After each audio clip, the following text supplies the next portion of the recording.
Welcome to Blink 155, the internet's only Blink 182 podcast, where I want to ask Josiah how much he loves that I loved the Springsteen on Broadway Netflix special, which I suspect you have an opinion about. See, you mentioned this in G-Chat, and I didn't even know you were talking about a Netflix special. So Really? no, You I avoided got, that whole I got fucking no thing? Yeah, although I did actually. This is crazy, but I watched two things that you recommended over the weekend. Wow, I had no idea that you took my recommendations seriously at all. This is quite touching. I mean, I think they were less recommendations and more reminders that I was already well aware of wanting to watch these things, but I'll still give you some points for that push over the edge. But no, tell me about the Springsteen. What's up? Well, it's like a 2.5 hour man in a theater playing his songs, telling his stories special. And while I greatly enjoyed it the entire time, I just thought ooh, I feel like Josiah loves this. It's just because every review of it also is written by someone who saw it live and is like, this is the pinnacle of theater and the greatest film of the year. And it's good, but it's Bruce Springsteen in a room being like, Born in the USA is a song about being born in the USA. And old men are just crying openly. And everyone's showing their hand a little bit, I think, in their praise of it. But Netflix spent $20 million on the rights to it. So I'm obviously going to show my appreciation by because of the financials alone. I respect capitalism, Josiah. I've never really had much of a Bruce phase, even though from a distance, I'm like, oh yeah, he seems cool. I mean, he wrote The Ghost of Tom Joad, which I loved the Rage Against the Machine version. Which is a great Rage Against the Machine song, yeah. Yeah. But I don't know. I've just never really connected with it, and I feel like I could, but also I know that I don't have to, and that's a really comfortable place for me to be. Yeah, it's not necessary. I went through a deep phase of a lot of Springsteen because someone very rightly finally suggested that I listen to Nebraska, which is an amazing record. And the show is sort of like Nebraska the show in the sense that it's so raw and so real.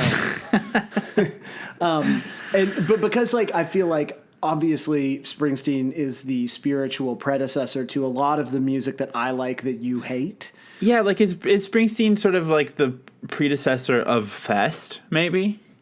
Yeah, I mean, I think there's a much more direct lineage in terms of those bands that aped him completely in terms of, Gaslight Anthem or The Hold Steady. Is Gaslight Anthem named after gaslighting people? It is, yeah. Yeah. Is it actually? I've always wondered that, for real. No, I don't think so. I think it's because they're so dedicated to, old I bet a lot of timiness. people who like Gaslight Anthem are gaslighters, though. Oh yeah, there's a huge portion of that fan base that gaslights. There's a really good song by Thin Lips that I think they're from Philadelphia, a sick punk band that you actually would like, and they have a song called Gaslight Anthem, not the band, about gaslighting, which is I think very funny. It says "not the band" in the title. Yeah, I believe so. It's wow. Yeah, the thing, not the band, or something clever like that. The two things that I watched that I had never heard of them until I got that Sam Sutherland recommendation, and I was like, ooh, I should listen to this guy more often. But back to back, my wife and I watched Star Wars and a baseball documentary. The Hold Steady tour DVD. Yeah. No, we watched The American Meme, followed by Godfathers of Hardcore. Okay. So what was your review of The American Meme? My review of both of them is that they're both, and I tweeted this as well, but I shouldn't have said that because people might have missed it. Yeah. And now they'd be thinking I was being clever Twitter's just where on you the fly. workshop stuff. It's fine. It really is. It's where I workshop things for this very polished medium of our podcast. Yeah, where people expect perfection, and every joke has to land. 100% of your jokes have to be good. But I think The American Meme, so that's the Netflix movie about basically Vine influencers and Paris Hilton and this fucking awful party photographer. Yeah. That, and then Godfathers of Hardcore is about Agnostic Front. Both of those movies together really just show the full spectrum of DIY. Right. That's actually quite apt. Right? I mean, there's no real gatekeeper stopping them. They're just carving their own path. And a lot of bad shit happens to them along the way. So that's what they get for trying. DIY or die. The Vine story. My favorite thing about the American meme is how much people who are really racist and really sexist cry because their lives are hard.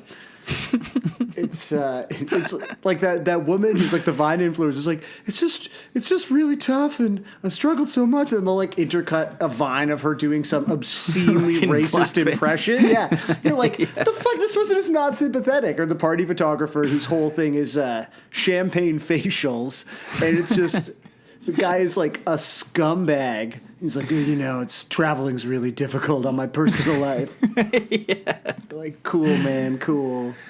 It's funny because you were saying to me, I had only watched half of it, and you were like, yeah, it's really weirdly empathetic towards these people. And in my mind, I was like, well, isn't every documentary? But then I started to see what you mean of like, these people are fucking horrible. Yeah, and it should be empathetic. Like, it's I can't tell if it's there to mock them. Anyway, it's worth seeing. It's on Netflix, which everyone has, and start a little movie club. It's one of those things where Sarah was like, this is really depressing to watch. And I was like, oh, really? This is normal to me. This all feels normal. I just feel like I'm online right now. I have not been able to stop thinking about your anecdote from last episode or a few episodes ago about the Harlem Shake and how you recently, apropos of nothing, like not for this podcast, searched for the most recently uploaded Harlem Shake videos, and watched them. You have to crack the algo, because everything you do online will be fed to you based on what they think you want. But then you have to just think outside a little bit and be like, what I actually want to know is what's up with the Harlem Shake right now. Yeah, you could definitely write a successful sort of tech entrepreneur thought leader book of like cracking the algo, all about the ways that and it's sort of like the spiritual sequel to The Filter Bubble, the Eli Pariser book, which is actually quite good, but all about, kind of warning us what was to come and what has sort of led us to this terrifying moment. I think Crack the Algo is more the memoir of somebody who made trillions of dollars through tech and then decided that they wanted to give back. And that's their story of like breaking. They're like, I've decided breaking to give the chains of the algo. Yeah. They're like, I've decided that I'm a philanthropist now, and I'm going to give away 0.0001% of my riches. Well, like when Jeff Bezos was giving people like $100, bursaries. And we were like, oh, so generous. And you're like, yeah. Right, and then all these people are like, win sauce. It's extremely.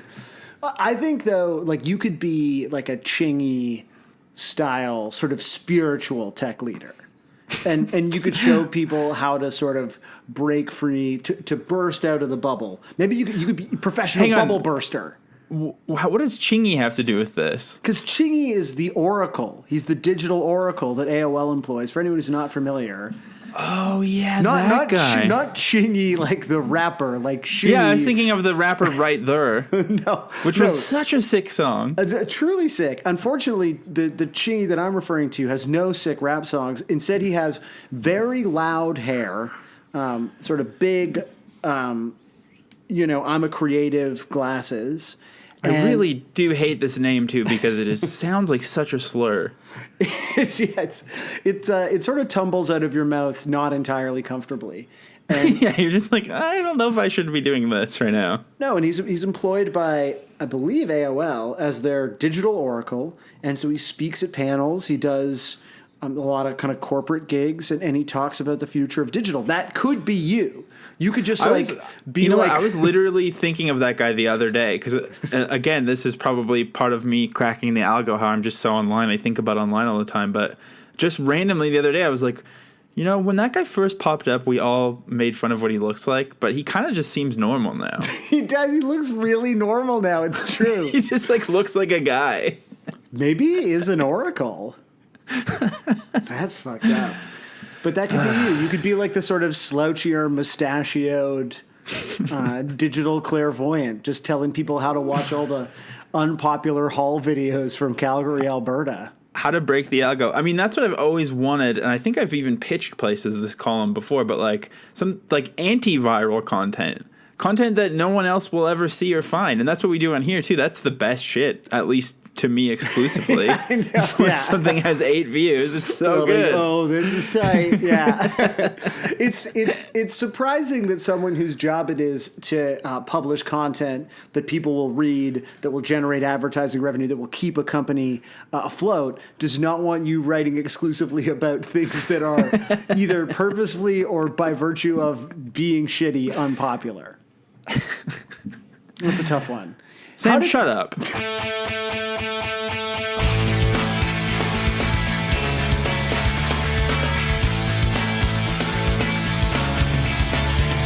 I went to this, like, we have this really bougie drugstore here that has, like, vinyls and fucking expensive soft serve and whatnot. It's like they let the son take over. Yeah, they let the son take over the family business, and he turned it into like a fucking Portlandia episode. That's amazing. And I went there yesterday and bought like so many different kinds of imported pop from all over the world. And I had this like caramel flavored root beer that almost made me cry. It was so good. Wow. And now I'm gonna try the Cock and Bull ginger beer. That sounds like more of a rough and tumble drink than an emotional one for you. Well, I need a little pick me up right now. I'm very low energy today, so hopefully this will. I like how a lot of people, when they cut out vices from their life, a big part is the money that they save. Whether it's stopping smoking, stopping drinking, going out and smoking and drinking while rad are expensive hobbies. And that you have sort of seemingly fully replaced buying, beers with just extravagant imported sodas. Exactly. I mean, because I also stopped collecting records and sold all of those, and I literally don't buy anything anymore. So now I'm looking, and it's not even like I have the money. I'm very poor and broke and in debt, but I'm just constantly looking for ways to like treat myself with something expensive that I don't need. So right now it's the sodas. So what music are they playing in this store? Because we've established that you live across from a grocery store that is seemingly always playing like hip, if dated, cool tunes. I would say the grocery store across the street for me is more of like a Spotify playlist type store. Mm-hmm. But then this drugstore, I'm not going to name drop because we've learned from Blood Brothers that it works to name drop. And I'm not doing that shit anymore without some fucking free pops. But no, they'll like play like the vinyls. But it'll always be like some like Ty Segall shit or something. But they'll have like the cover on display, and then there's still like old people buying like hemorrhoid cream or whatever. We should definitely, because I'm drinking a local beverage, a local alcoholic beverage. But yeah, I don't want to be giving away our precious ad time for nothing. Yeah, it's time to start blurring logos, baby. But we should definitely get 2 sponsors, the boozy sponsor and then the sober sponsor for sort of both sides of the pod and of the nation. Because I think it's important that everyone have options. Sober sponsor, I believe you're referring to Alcoholics Anonymous. Right. So Shut Up by Blink-182 is the song that we are discussing this week. Josiah, how do you feel about this Toy Page late track? Well, Sam, I don't know if I've ever brought this up before, but when I had this album, I had like a small iPod shuffle. Oh, fuck off. Yeah. And I couldn't. It wasn't a shuffle. It was like a 5 gig or whatever it was. Whatever the sort of You don't know what mine was. Okay, mine could have been different. Right. It was a Zune, and yeah. No, I just kind of forgot about this song. You know what? I went to the launch of the Zune in Canada, and I filmed it for an episode of Exclaim TV back in the day, and Winter Sleep played. It was outside of the Eden Center in Toronto, which is a Cadillac Fairview Mall. Just a little Zune trivia for you there. I feel like Zune is to the iPod what like Canada and Canadian culture is to America. So that was so perfect. Everything you just said, Winter Sleep. Oh my God, that's the Zune of bands for sure. Canada is America's Zune. Like, it's fine. The Zune worked, In many ways, it might have been superior to the iPod, but it's more fun to make fun of. Yeah, exactly. Easy jokes, though, unfortunately. So I kind of forgot about it. this was an album. I think I have actually said this before, but I was too much of a snob when this first came out, so I didn't really have I don't have childhood memories of it. But then getting ready for this EP, which is an abbreviation of episode for those not keeping up. Mm-hmm. At first I was like, oh, this song's kind of boring and a throwaway song, but then it really sunk into me. Yeah, it's a really fucking good song. Like it has like enough different elements happening as well. Like one of the things that I found that struck me, because this has been like a fairly consistent Blink go-to for me since it came out, because unlike you, I didn't get cool until later, and it lasted like a week or something. Was it when you first met me? Yeah, that was it. I was like, oh, now I like all this, and then I just reverted back. When I followed you back on Twitter, you're like, oh shit, this is exciting. You're quickly burning all of your Hold Steady merch. Yeah. All of you're taking your Gogol Bordello poster down. I just hung something else up over it. I never, and then I reclaimed that space for It's Gogol. like when someone has like a raunchy adult mag inside of their textbook. Oh, so bad. You open up like a William Basinski CD, but you're actually hiding. I don't know. I can't think of a funny I'm reference hiding right now. the first Alien Ant Farm record, which I enjoyed in its entirety. I mean, that's probably sick, actually. I'll throw that on. Yeah, totally. Here's an anecdote about having a poster on a wall that I may never get to tell, but I really love, which was the very first apartment that I rented when I was attending Ryerson and moving out of my parents' house. We were looking at the apartment, and the landlord was kind of showing us around, and he goes, we look up, and there's a big Bob Marley poster on the wall, and the house is kind of a mess, and the landlord's like, oh, these guys, they love to party. And then we looked down, and there was like a massive scale and all of this weed, and we're like, I don't think these guys just love to party. It might be more of a profession for them, I think.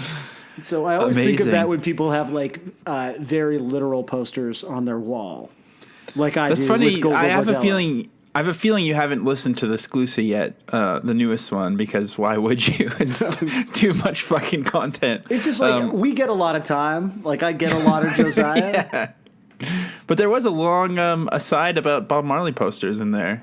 So everyone listen to that. Sign up at patreon.com/Blink155. Sam, you should sign up for the Patreon. I feel like I should, because it's mostly work that you're doing. And not only am I taking some of that money, but I'm contributing nothing. So, Yes. You know what? Yes, guys, follow my lead, nation, and enjoy Josiah talking more about Bob Marley, which is the exact Blink-182 content that presumably brought you to this podcast in the first place. There was a really good Jeff Rosenstock thing that happened on there, too, but that's all I'm going to say about that. Oh, that's right. Little teaser for the people. But yeah, that's right. This song, like, I feel like I forget where it even sits in the track list. Again, because of the fact that it's been, since this record came out, like for me, a highlight and a consistent go-to. And so it was kind of surprising for me, just in like looking at the album, preparing for this episode, to see like, this is the second last song, like, which I would say is like not a respectful place for what is one of the better songs on this album. It's kind of a dumping ground. And I don't even know if I think that it's one of the better songs, but just when I put it on, I'm like, damn. And it's because it's kind of slow, but it's not, it's still very like punchy. Yeah. And I don't say this word, and I never will again. Are you gonna, but this song, yeah? this song is a bop, I would say. That's awful. Did you think I was going to say the N-word or something? I was like, yeah, no, and I was excited about it.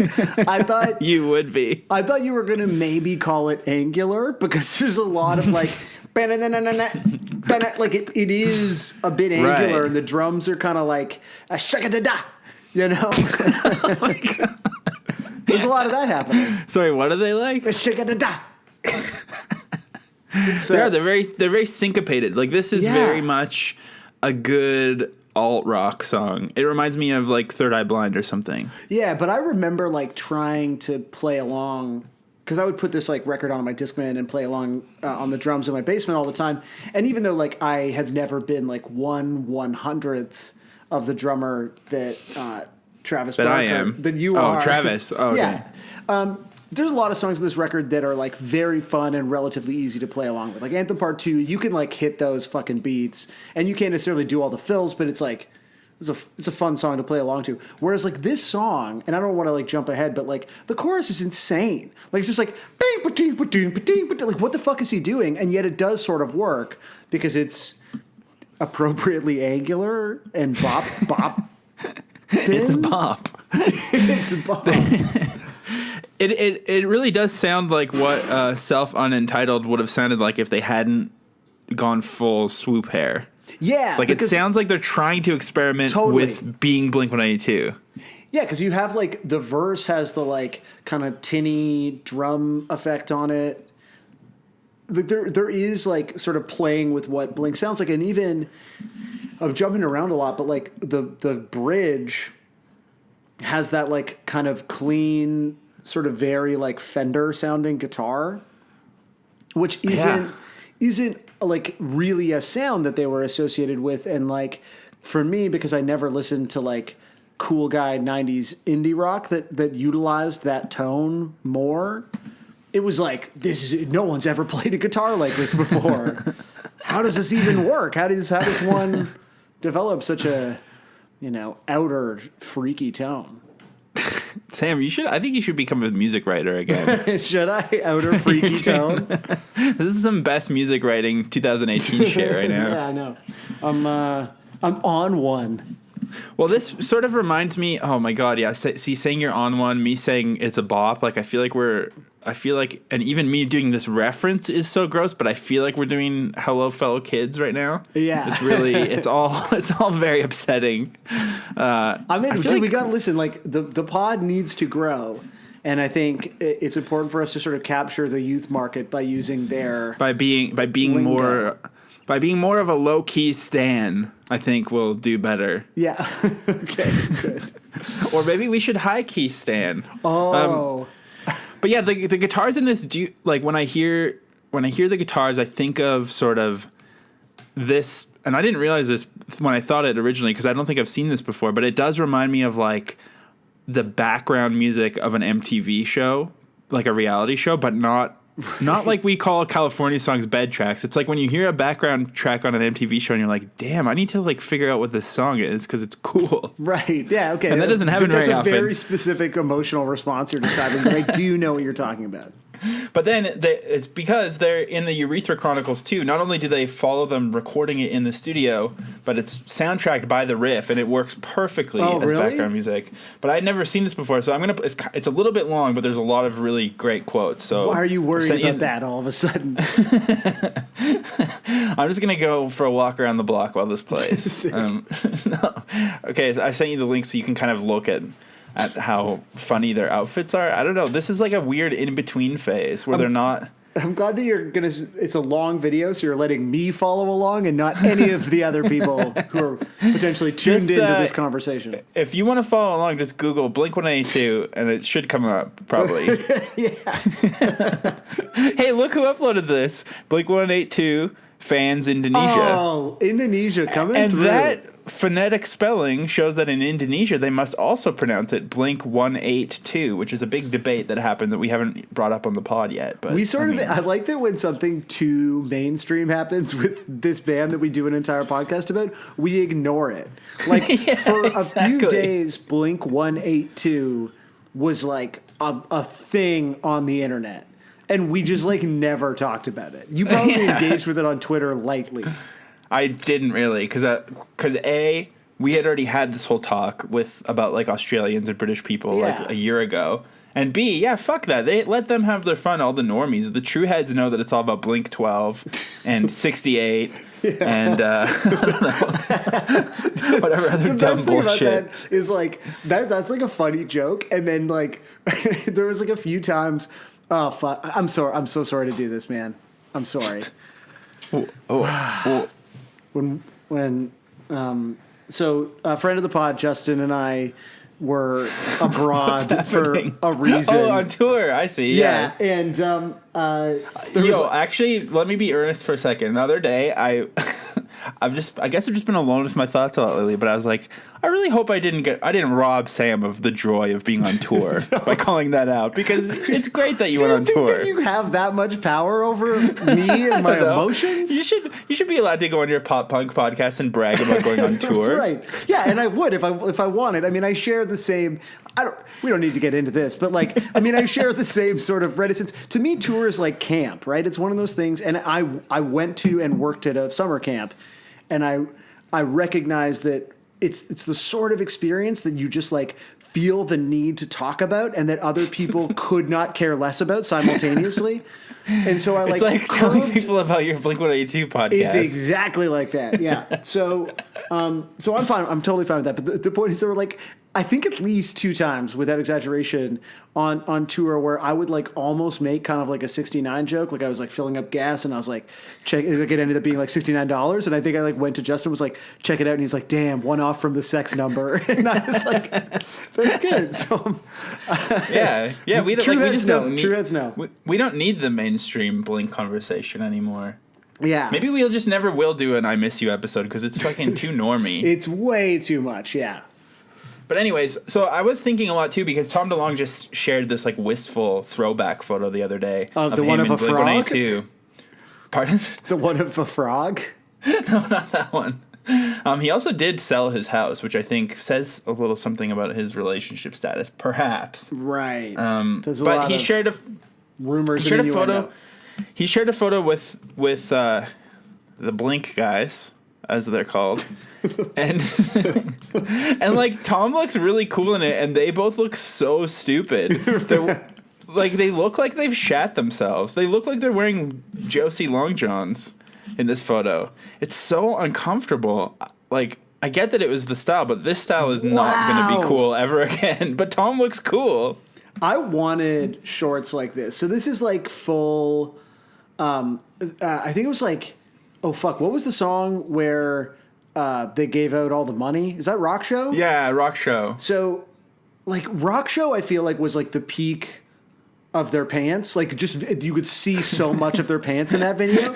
And I remember like so badly wanting to like have pants that size. And for like a little while, I had huge brown shorts, just like Mark's. And honestly, I'm going to try to find this photo, and we can maybe share this in kind of a side-by-side, so this is not like strictly a visual gag. So you just sent me a vintage photo that Tom posted where Mark has gigantic brown shorts. Take a look at the photo that I just sent you of me desperately wanting to look as cool as Blink back in the day.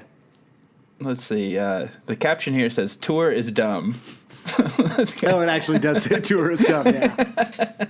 It's a tour pic. No, that is. Although those aren't long enough, really. They're very baggy, though. Because I don't know where they got those fucking shorts. They're almost like if Jinkos were shorts, but like that's only a difference of a few inches. Yeah, but like Travis's shorts literally look like someone has photoshopped his entire like lower half of his body. Like it doesn't. They're so big and so low. Like I would love for someone to actually. Dick. Someone should Photoshop like as if the shorts were off, and then he has like giant calves and huge thighs, thick legs, like Sonic. Yeah. But Tom looks insanely hot. Maybe that's why he shared this to dunk on them. Of course he did. Like, dude, make him look stupid. He looks like I like. I've never been like Tom is great, but like from a sexual perspective, I don't think I've ever been like a Tom guy. And like this one, like he's the tastiest snack of the group here. Yeah, he looks. Kids very, still like, say that, right? Tasty snacks. He looks like he's made of porcelain. Yeah, he's the yummiest mummy. So what I'm trying to get at is this look is what I associate with Take Off Your Pants and Jacket. But while they're still recording Take Off Your Pants and Jacket, they're kind of a little bit more low key. They're still wearing lots of black, but they're not necessarily as ridiculous looking in this, as you can see in this video. So this is from Urethra Chronicles 2. I'm just going to play some of it for you here on Blink 155, the podcast. Studio. We start with the drums, and then we do guitar, and then we do bass, and then we do vocals, and you just end up spending a lot of time in the studio doing the same thing over and over and over again. It's actually my favorite part of being in a band. We write and arrange all the music in like 2 weeks, and then we go in and I get my drums done in like 2 days or something, and then I'm finished. Then I go home, and then I come back from time to time and watch the magic happen with, guitars and bass and singing and mixing and stuff. Do you see this? Do you see the progress board? These are the songs. Which one's your favorite? You know what? It's like your kids. You look at your kids and do you pick favorites? Yes, my favorite's this one. No, I'm just joking. Here's the different parts that we have to do. That's what we're working on today, called "Shut Up." I think it's time that I should leave. I think it's time that I should leave. I think it's time that I should leave. I think it's time that I should leave.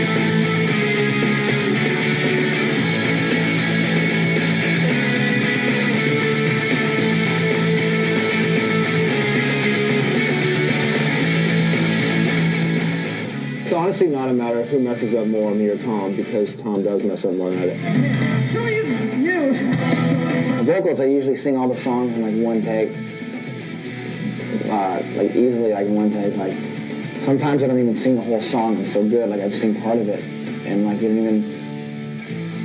I mean, it's like it's weird when you get really good at singing. It's like you don't even have to sing. Oh, yeah, go fuck yourself. As long as you're there in the room and you're into the song, that the vocals just flow out and they make their way and they live on that little tape and they pleasure the ears of kids across the world.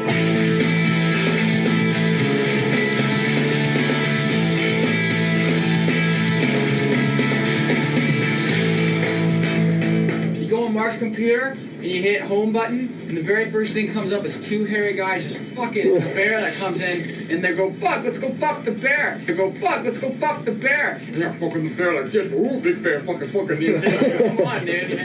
You're just a fuck up, she said. I'll live alone instead, she said. I don't care. I know you. Singing's hard, dude. It's hard to sing in the studio. You never realize like how bad a singer you are. Every time I go into the studio to start cutting vocals, I'm totally humiliated. And actually, I think that singing's the worst part of recording, just because it's on tape how bad you really are as a singer. Lots to There's a lot of parse. deep thoughts there. I don't I even will know say where to start. the freshest one is I totally agree that whenever I do any kind of recording, when it comes time to sing, it is mortifying for me. I hate it. See, I feel the opposite. I'm constantly astounded by my vocal prowess in the studio. I think you're joking, but it's probably true because you are better at singing and you love singing and you love harms. to sing. And I just like I don't know. I think you have a lovely voice, Josiah, and I think you I should like go how it into the usually studio ends with more up. confidence.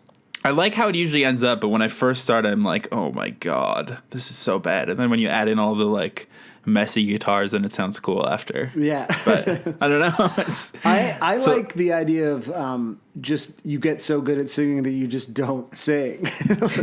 Yeah, that's so funny. It was great because it felt like he was circling like a really pretentious thought, like this idea of like, I don't write the songs, man, the songs write themselves. But instead he's just like completely fucking around, and it's enchanting to remember this version of Tom, right? I think that version is still there. It is. Truly. It is. It's lurking. Like even in the Joe Rogan interview, like there's like bits and pieces of it. But, Or even when he does these serious posts, people have started saying, "Tell me a joke, Tom," every time. And he does it every time. He always will tell them a joke all the time. well, we were talking about like the frog post, which was like a few days ago on the official Tom Facebook. He was like, I'm having my soul transferred into a frog or something. And it's in the middle of all this like serious space posts or whatever. And yeah, Tom is still there. It's just there was a while where this was like dominant Tom. And even Travis was like kind of being a little bit funny and a little bit like had a personality in this. Yeah, well, now he's got to protect his brand. So it's just like, Yeah, don't that's say anything. true of all of them except for Tom. I don't think is trying to protect his various brands. He's just And he has so many brands. Like he should be more brand aware.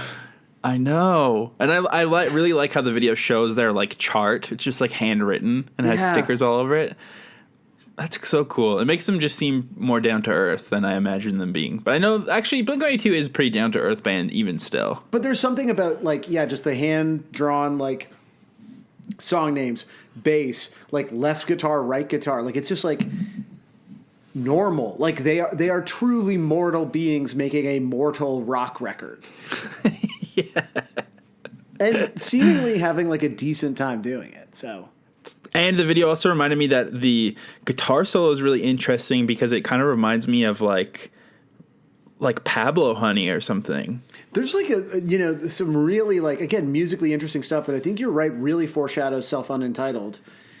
Yeah. Like the bridge, which I mentioned a little bit earlier, and that there's like a decent chunk of in that video.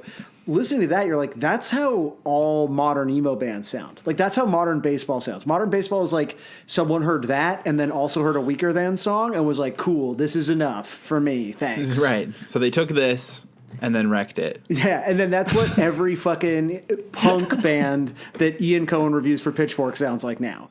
Like that's it. That's fucking it.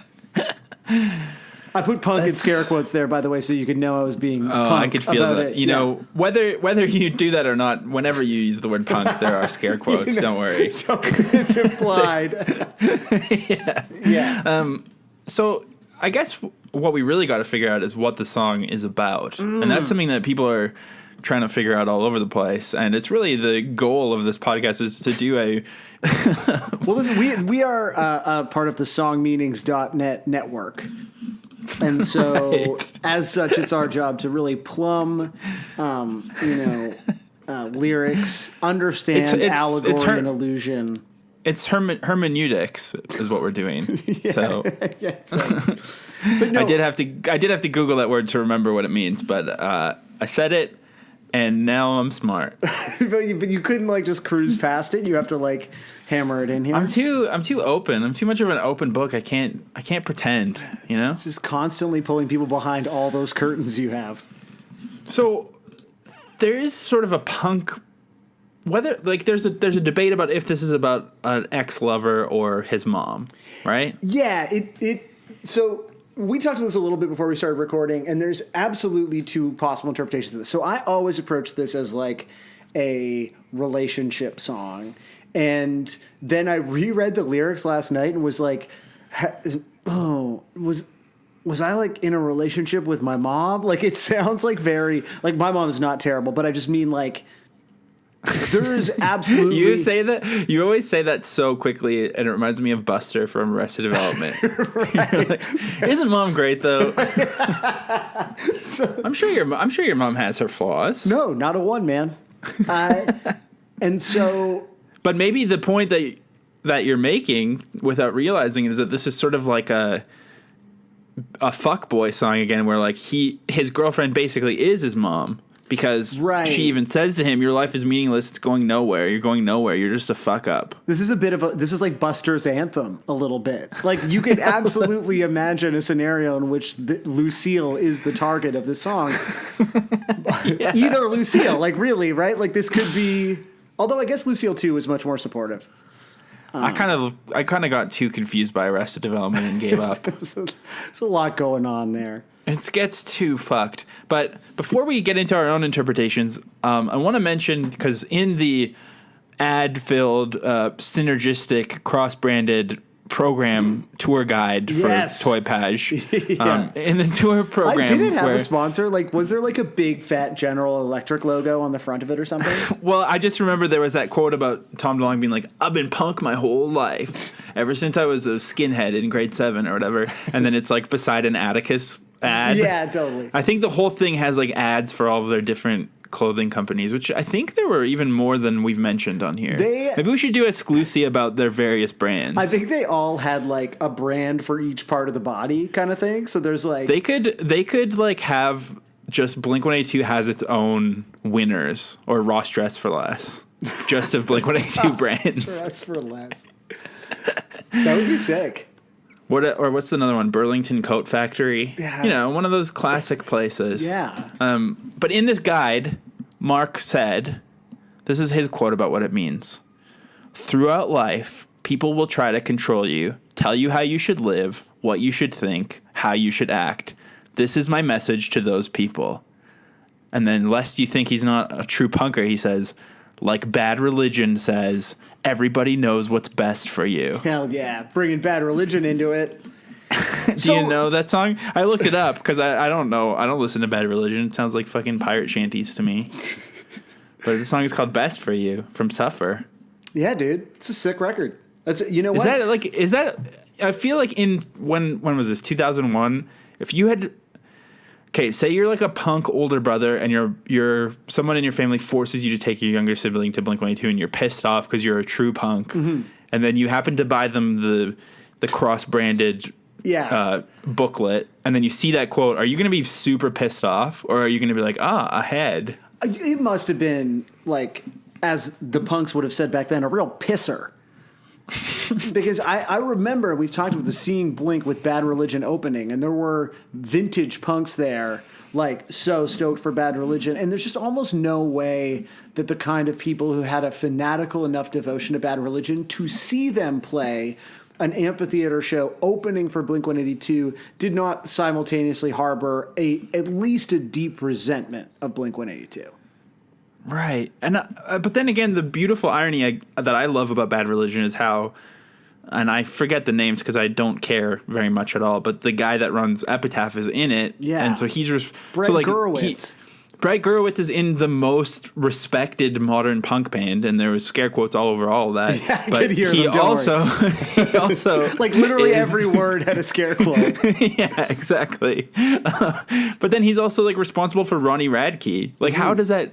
It is actually quite beautiful. Well, I mean, the irony of that. I love Brett because he's like an OG business punk, and so I respect that about him. I remember reading an alt press artists interview each other feature that was Fat Mike and Brett talking to each other, which was, like, to be honest, legitimately interesting. And there's like a point that sort of Fat Mike makes where he's like, I read comic books and Brett reads business books, and that's like the best way to sort of describe the sort of difference in our like approach to running a business. And then it's telling to me that, like, Fat Records, like, God love it, it has released some of my favorite albums of all time, but, like, has not managed to retain the same relevancy or, like, the staff. Like, Fat Records is, like, not a robust operation anymore. And Epitaph, but do you think, thanks to all of that dirty Ronnie Radke money. Well, I was going to say relevancy, I think, from your disgusting capitalist mind, is different than relevancy in terms of, like, an actual legacy. But I would, like, no one in 2018 is like, oh, Epitaph is cool. Well, are they? Well, I would say this. I think Epitaph is still putting out legitimately good punk records, and the money from Epitaph, like, to be honest, like, the Ronnie Radke money is what pays for, like, the fucking Nico Case and Tom Waits albums or whatever the fuck, whatever they put out with Auntie. Like, that's the reality of it, right? Like, the same way that Network takes all of the Sarah McLachlan money and then gives you a Skinny Puppy record. Epitaph basically takes all of the violently misogynist hate music and churns out, like, a fucking, organ grinders tune for you.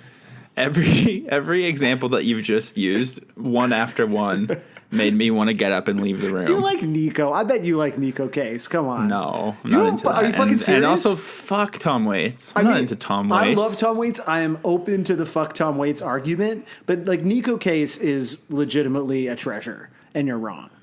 I mean, she's like a I don't gift. know. I feel like not true. I feel like what you're describing, though, is like, that's just it's just a major label. That's how it works. I mean, look, they got all that Offspring money. Because also when Epitaph forced Gloss to break up, basically, by trying to sign them, and it wreaked havoc on the DIY community, and they had to break up because it was too insane. That's an interesting way of looking at that, but sure. So for context, just because, like, so Gloss was a sick punk band, and Epitaph offered them an advance of, like, it was like $20,000 or something, right? Yeah, and that's what I was going to say. I was like shocked by how, and broke up. Yeah, so that, I mean, to them it was a lot of money, but I was also like, damn, you only get $20,000 to sign to Epitaph? Like, why don't you just turn into a shitty Canadian indie band and get factor grants instead? I know, it's true. Mother is like $20,000. Yeah, they're like, are you kidding me? I can't even pay for one mother with that. That's good. This has got to be the only podcast that has killer mother jokes on it. Yeah. I mean, I do think that those offers scale, to be honest. But like, Yeah, because they're probably like, oh, a DIY punk band. What's the most hilariously low amount we can toss them that will still seem like a lot to them? yeah, and there will be so much money that it will like cause friction in an entire community and lead to the dissolution of like an important band, like a legitimately important band. Like, do you think Joyce Manor's making a lot of money? I think yes. Probably not. No, I think they are, Really? man. I think that all those fucking bands are making a decent amount of money. Right. Totally. Because, like, you're talking about a scene that is primarily populated with upper middle class kids who buy records and buy merch, right? I think it's tough to be a middling, like, jazz fusion artist, but I think that if you reach... You know you don't because you love Auntie so much. It's true. I know that Auntie provides a platform for all of my favorite fusionists. Anyways, we're way off the deep end. The point is, Yeah. Bad Religion is not very good, and y'all Right. need to shut up about it. Suffer is what like made NoFX basically like get back together and keep going though. So we have Suffer to thank for NoFX, which is Yeah, so that's another reason why. Is that good? I don't know. I We'll let find- history decide. Yeah, that's true. It's been. But anyway, so that been was a kind of tough an one. interesting point in this pamphlet to be talking about Bad Religion, and then this again makes me think that maybe it's about like his mom. It's like an ambiguous reading of the song for sure, because it's just like this is a fuck you to people who tell you what to do. So that's like the most generic punk, like teachers and parents and your Boy Scout troop leader. It's it is like lacking in specificity, but that's like the point of being a pop band, right? Like you want to make a song that feels sort of simultaneously like very personal to anyone interpreting it, but like allows for a range of interpretations amongst your listeners. And that's Right, what the and song the is. thing that I'm always taken aback with the lyrics, and I think I mentioned this later on in the guest segment, but the swearing in this one seems a little bit much. It's like definitely like, yo, I'm gonna say fuck a couple of times just to let people know. And it's tough because like Mark does not have the toughest voice, and so it's still like that sort of sweet delivery that he has. But Yeah, there's a thing that I've noticed where like when people who grow up Christian get older, and I know Mark isn't that, but it reminds me of that, where people who like are Christian and then get older and kind of start getting lukewarm on it or just like chilling on it a bit, they start to swear very overtly in very awkward ways where they it just like stands out so much. Like on Pedro the Lion's Control, the times that he swears or says something about like corporate cum is a phrase on the album, but when he says What? it, it's just like Wait, it's so what? jarring. Yeah, he says learn to like the taste of corporate cum, but it's just like Oh. maybe it's as a listener also because you're kind of looking for it, because even when Under Oath said fuck last year, that was a fuck heard around the world. we have talked about this before, I think. Like that's not Yeah. the first time the Under Oath fuck has been mentioned. So this just reminds me of reverently. like this reminds me of someone who's like deciding that they're going to allow themselves to swear and then just like completely overthinking it. Right. Like it just feels almost insecure. So did you, and maybe because you were sort of too cool for it, do you remember having an interpretation of the song where you were like, this is about someone who has issues with their parents? Or like what No, was, like that's the thing. I don't remember anything about it, but I just remember always being like, okay, I can't believe I'm saying this to you, Blink-182, but stop saying fuck so much.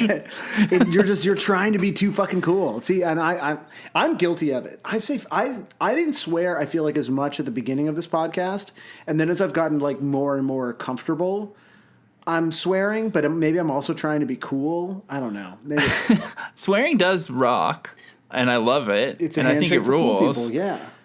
But just like something about it in this song is just like all over the place. So much fuck. The thing about swearing is, I mean, mostly it's good for color. It's a great filler word. But if you're writing a song, you've had time to think about what you want to say.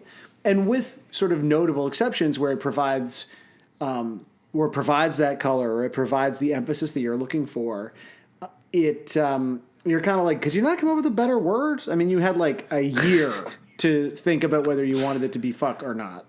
Then again, to sort of play devil's advocate, the use of fuck in this does add punchiness that works well with I can't remember how you described the drums earlier with that sort of beautiful sound that you made, but the syncopation of it does work with all the fuck in there. So it's well fucked. And I think like so we talked about this a little bit before we started recording, and so on one hand, like now I listen to this as an adult and I'm like, this is kind of over the top and like it's a little like earnest, and maybe like without the relationship, like without having been into the song for a long time, I'd be like really roasting it and like going to town. But like we mentioned the sort of like different interpretations of it, and like so I said this before we started recording, I've been like stressed about this song in the way that like I was stressed about doing Pathetic, or like that I'm like stressed about us eventually doing Damn It, because you're like, fuck, this song is like, you can't hide, and like and it means something to you, right? And like so Pathetic like meant something. There's other songs in the catalog, and to be honest with you, and we're not going to repeat it, but I don't remember what even the big thing was with Pathetic, other than that you liked it too much. That's it. You were worried to say how much you liked it. Because you're so scared that I'm going to believe you that you don't want to admit that you like something a lot. Yeah, that was it. No, I think I feel so guilty now. This is like when I shamed you for going on tour all over again. I know. You have a lot of power over me. No, my Pathetic shame was more, or not my shame, which it's turned into pathetic. My pathetic shame. That's my dick. My anxiety over Pathetic, I think, was just based on the fact that like that song felt like it very sincerely changed the trajectory of my life. I'm repeating the Pathetic episode here, but you're like, how do I do justice to something that like had that impact on me? Like we have this, it's great to like talk about Dumpweed and be like, the riff is sick, damn it, yeah, fuck yeah. And really that's all that song means to me, is it's like, it's sick and I love it. But like Pathetic has this place, and like Damn It has this place. There's other songs that we'll get to, but like this song has like been hanging over me a little bit, and then because Shut Up has like a sort of dark, actually for real kind of dark connotation for you, right? Well, yeah. So you and I literally talked before we started recording because I was like stressed about this, but I feel like it's sort of unavoidable, and especially like in this kind of context of like, is it about being mad at your parents? Is it about a partner? And I think like this is like actually, I think like a top 5 kind of Blink song for me, if only because I've listened to it. Like this is a top 5 Blink song I've listened to the most. Like actual, for not the joke top 5, but the real, like the real one, like a real top 5, and especially just in terms of like, even just like empirically, like number of plays. Like if I was scrobbling right now, this would scrobble high. So yeah, like I've always associated this song with like the idea of like being in a toxic relationship, because like when I was in high school, I had this sort of like teen angst show cartoon of a like extremely toxic relationship that was very difficult for me to sort of extradite myself from, because you're a kid, and like I think everyone has these sorts of experiences when you're in high school where like you are navigating a new set of like emotions and a new set of like everyone's seen Big Mouth, your body changes. You guys know how it goes. Right? I've seen a bit of Big Mouth. It's good. So that's my experience with puberty through the work of Nick Kroll. Stop doing pop culture references to avoid being vulnerable, Sam. Right, yeah. So, and I don't want this to like be like a Medium post or whatever. So I'm struggling with it just as bad as I did when I was like being like, I'm gonna end up getting real on the pod, and you're like, well, good, you're getting it out now. And I hate to break it to you, but you do a lot of Medium posts, so this is fine. It's fine. I think I'm just in denial about it. I'm like, I'm a cool guy. It's more like when you really like a song, you do a Medium post about it. So this one will be a better Medium post. All right, this is like a sincere Medium post. So like, again, this was like a really. And I think a lot of people go through these things where it's like the first person you've had this relationship with, and I let this thing kind of drag out for like a number of years. And this was this like person who was older than me and like really cool, I thought, and it got really bad. Like it got like I would try to like end the relationship, and then there'd be like this person would threaten to end their life or to self-harm, and then would like show up at my job, or like when I was at work, like covered in bandages and shit. Like it was like very showy high school kind of melodrama, but like also like very real in terms of the level of toxicity. And Right. and so this song, and it's funny, and I like in sort of, I was so fucking stressed prepping for this episode because I was like, this song was like the thing that I listened to on like a constant loop. Like when you had your Discman and you had like the feature that would let you like, you know, repeat or like repeat one, where it was just like the same fucking song over and over again. Right. I would listen to this song because this was like, in my mind, like a legitimate reflection of the way that I felt. And I know that's like a lot of these songs, but this is one of those things that like so deeply, like, I think affected me to the point where like this was the thing where I was finally like, okay, I'm going to like end this thing, and like literally had to leave my house because like previously I had attempted to sort of end this relationship, and it had ended, or that had resulted in like this person coming to my house and like more threats of self-harm and like of suicide, like real shit. And finally, it was just like, I need to extradite myself from this situation. And it was like putting this song on 100 times and like doing this thing and then leaving. Like I literally had to leave my house, so I like could not be found. And it's also funny because I remember like there was the Take Off Your Pants and Jacket tour came to Toronto that summer before several of the dates were postponed by 9/11, which the Wikipedia reminded me, and I thought every fucking time. And like I think we've talked about that show, and I think I've like, it's one of those things where you realize like the sort of constant lies that you tell when you're in any sort of situation that you know is wrong, but like you, for whatever reason, can't extradite yourself from. And I would like lie about like being at this Blink show. So I like went to the show. I saw Project Wise, Good Charlotte. I saw Jimmy Eat World. But then I had to leave because there was like shit happening. And so like I miss seeing Blink on this tour because of this situation, which like I still look back on and feel kind of like robbed by, because like that's like some precious high school memory shit. And so like this song was for me like this like imprinted anthem, and also like someone who was older than me who I felt like had, and again, it's like, I said this to you before we started recording, I'm sure we've shit on songs before where I've been like, this song's fucking dumb, and if you like this song, you're fucking dumb. And like, maybe without this context, like, would I be saying that about this song? Like, this is like, why, like, what is Mark, like, what is happening here? But for me, and this is, I think this is actually like a lesson that I've really, in the last 24 hours, tried to learn, is like, this song meant something to me because it felt like I was like, oh, Mark is this dude. This is so insane. Mark is this dude who like gets this feeling, right? And he's older than me, and he's in a fucking band, and it's like fine for him. And like I have to move past this because I'm like 12 or whatever, and I'm not emotionally mature yet. Right. I was not. Even as you're talking, yeah.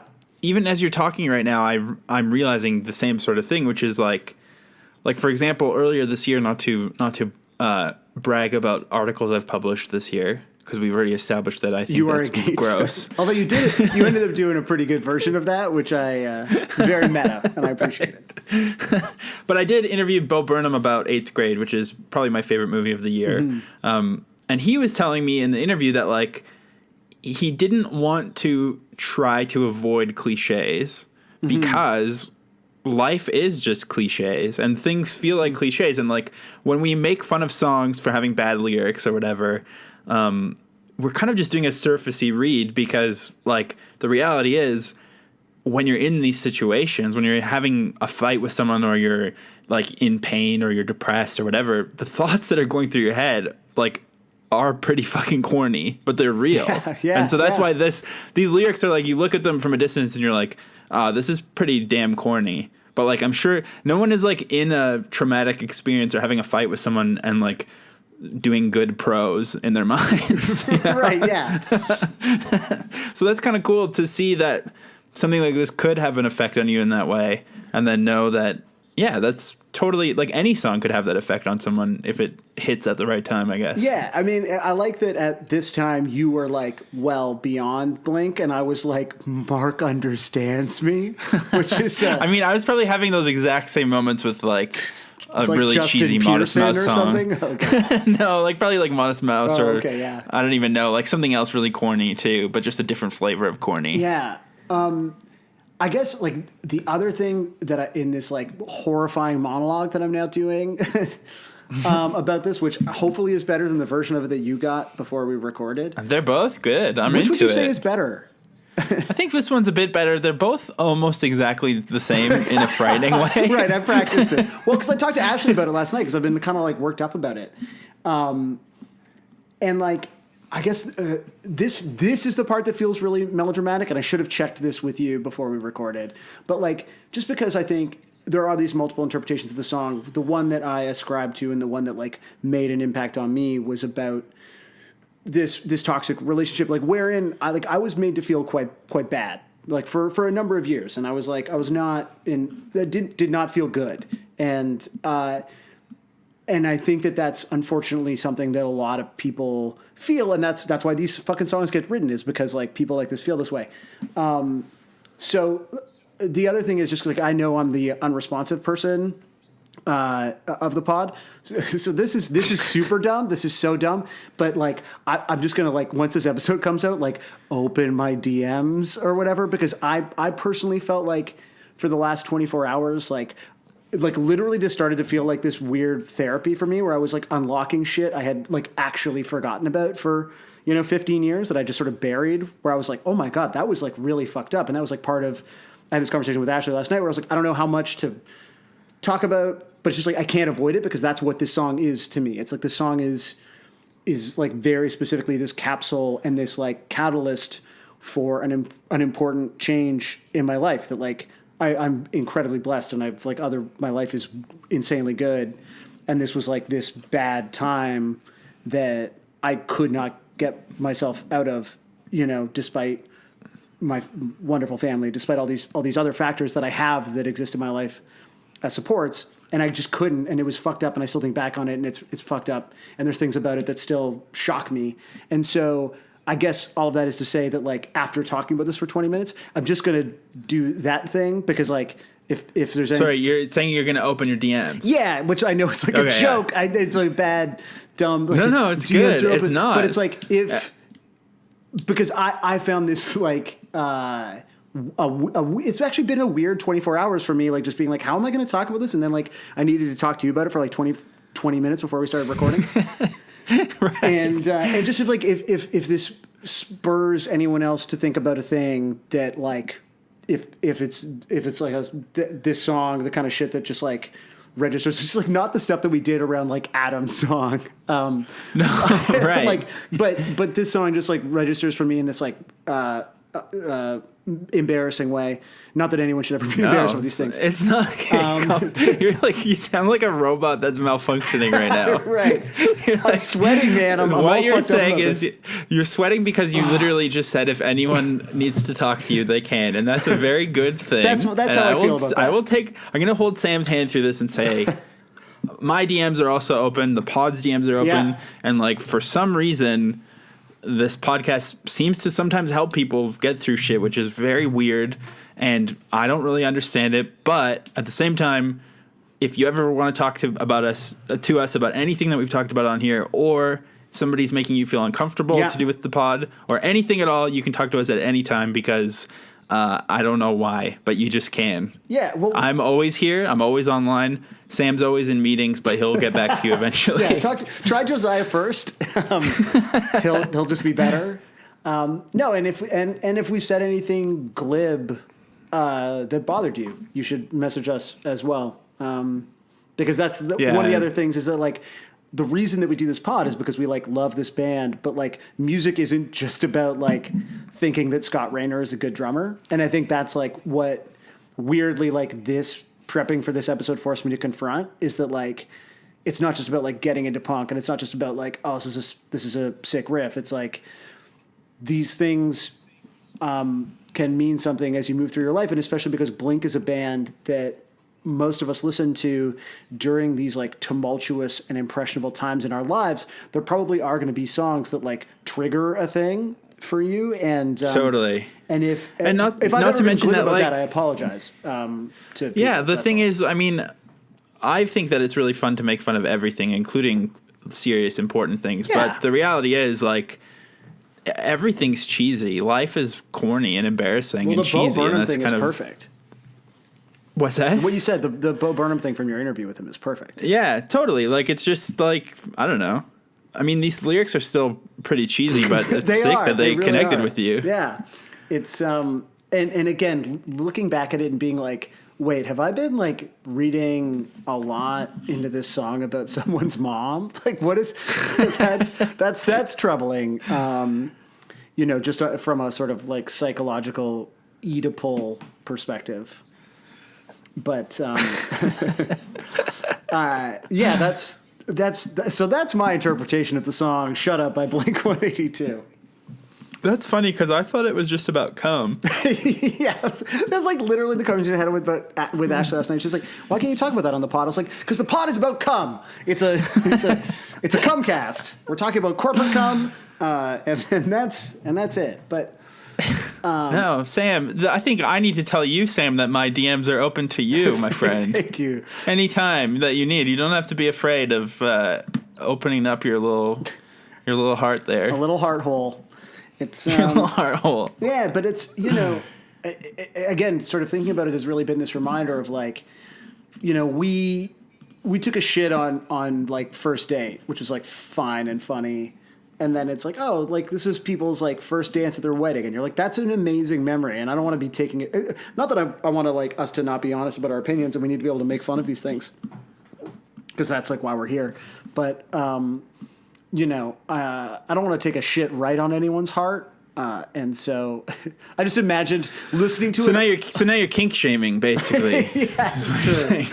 I have been accused of kink shaming before on the internet, and for that I also apologize. So Oh, wow, it's just apology time. it is, man. I'm just Apology time with Sammy. it's I'm atoning. It's I think it was the meme of me as Scrooge, Michael Caine, and you as Bob Cratchit or Kermit that was made following last week's episode that really sort of caused me to look both at Christmas's past, present, and yet to come, and try to atone.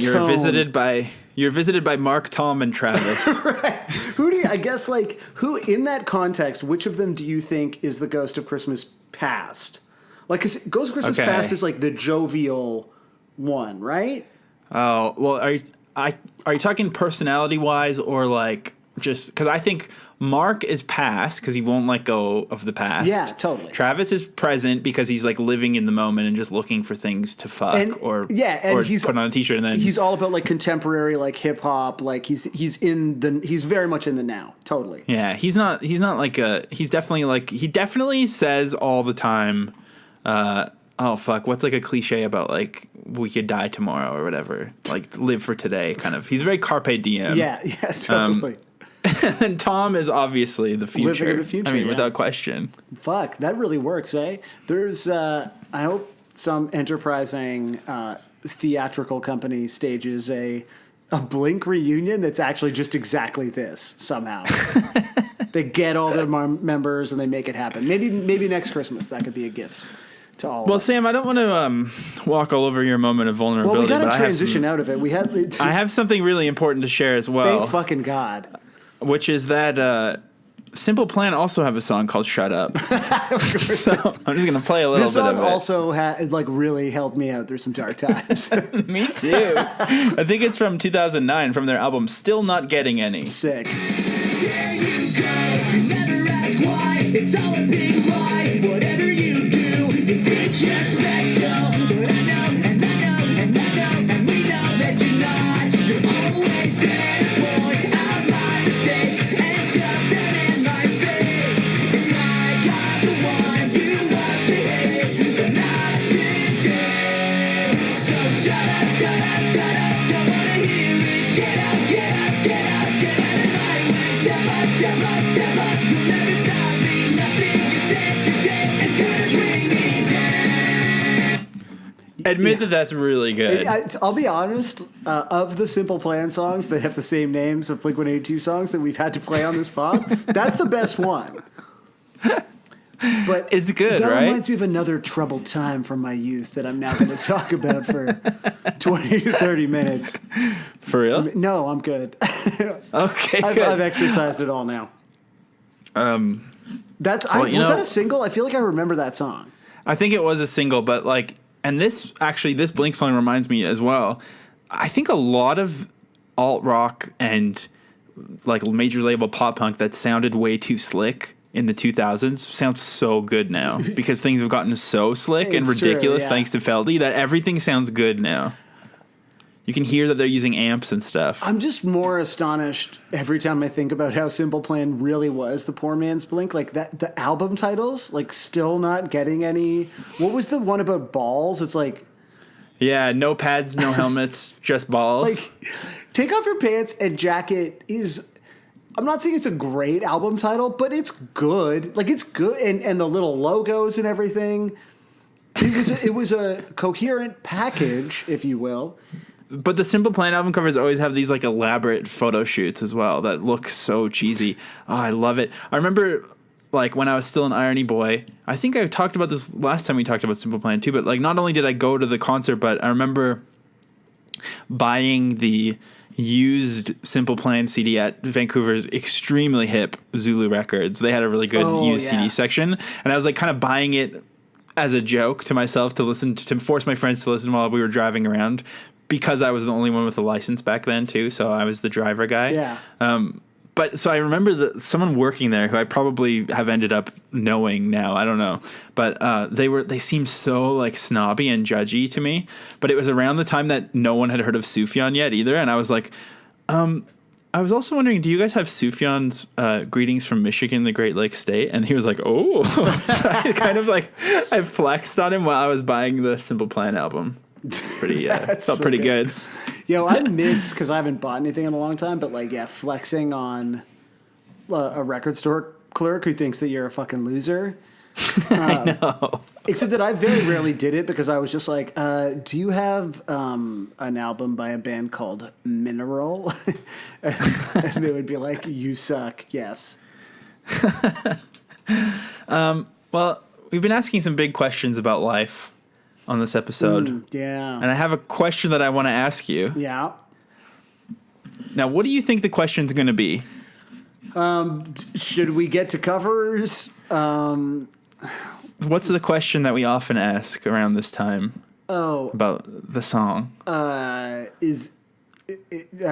Do you want to hear a guy play drums in the woods playing this song? Usually, I think everyone at home is on board a little bit more, but usually the question is, what if the song had a guitar solo? Right, yeah. Okay. But what if the guitar solo was played in the woods is sort of what I'm getting at. Well, there's a new question we get to ask today. Oh, what if it had bass solo? I'm very excited about this question. I've just sent it to you in G-Chat. Yo, that is the eternal question. You know what? The bass in this song is like fucking good, but I have also wondered this. So the question posited by Sugar Pill Covers just earlier this year was, what if Mike Dirnt played in Blink-182? I mean, that is such a good question. It's a good This is question. a long video with plenty of songs in it, but luckily it opens with Shut Up, so it's relevant to this week. So I'm going to play the Shut Up part. Okay.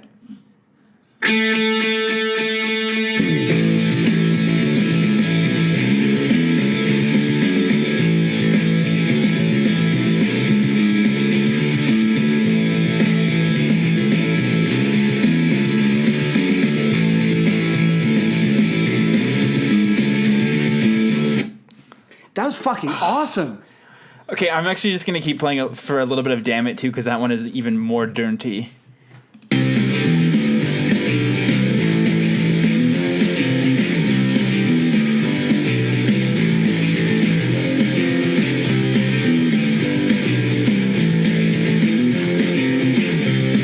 Holy shit. Yo, this is like a good question with an incredible answer.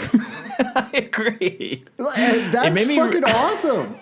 It's so good, and it made me realize that I'm more influenced in my life by Mike Dirnt than I realize, and it's not just because I wear a garage suit with cut off sleeves every day, but like I love bass lines that are like almost impossible to play and just all over the place and distracting from the regular song. It's so good. I just think like what an incredible skill to be able to define a sound within such strict parameters, because I don't know that you could take a Green Day song and say like, what if Mark Hoppus played bass in this? And that was actually, somebody asked that question, can you do that video? I think they might have done it, I'm not sure, but there's no way it's as good.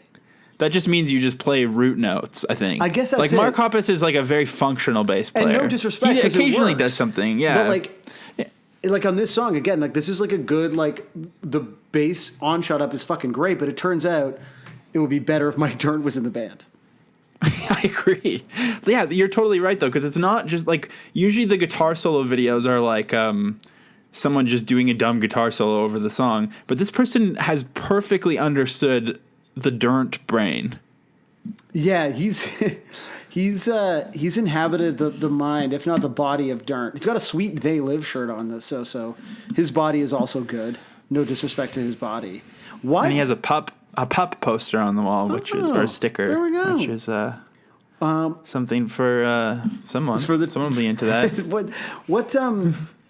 what do you think the sort of strategy was opening up this video with Shut Up and not, because it goes Shut Up, damn it, going away to college, I miss you. Okay, those are like fine. Even if she falls, no future, dogs eating dogs. Like, why are they doing deep cuts? I don't know. Okay, let's do Ghost on the Dance Floor too, because we've already done that song. Okay. We've already done most of these songs actually. So Are we it's kinda almost sad. done, Josiah? I think we're almost done the pod. It's all California Deluxe songs, right? The second half of this podcast is just... Actually, to be honest with you, we're almost done California. Oh, that's fucking nice. So it's just all like Okay, here- old songs that we've never heard. Exactly. Let's do a little bit of Ghost on the Dance Floor played by Dirnt.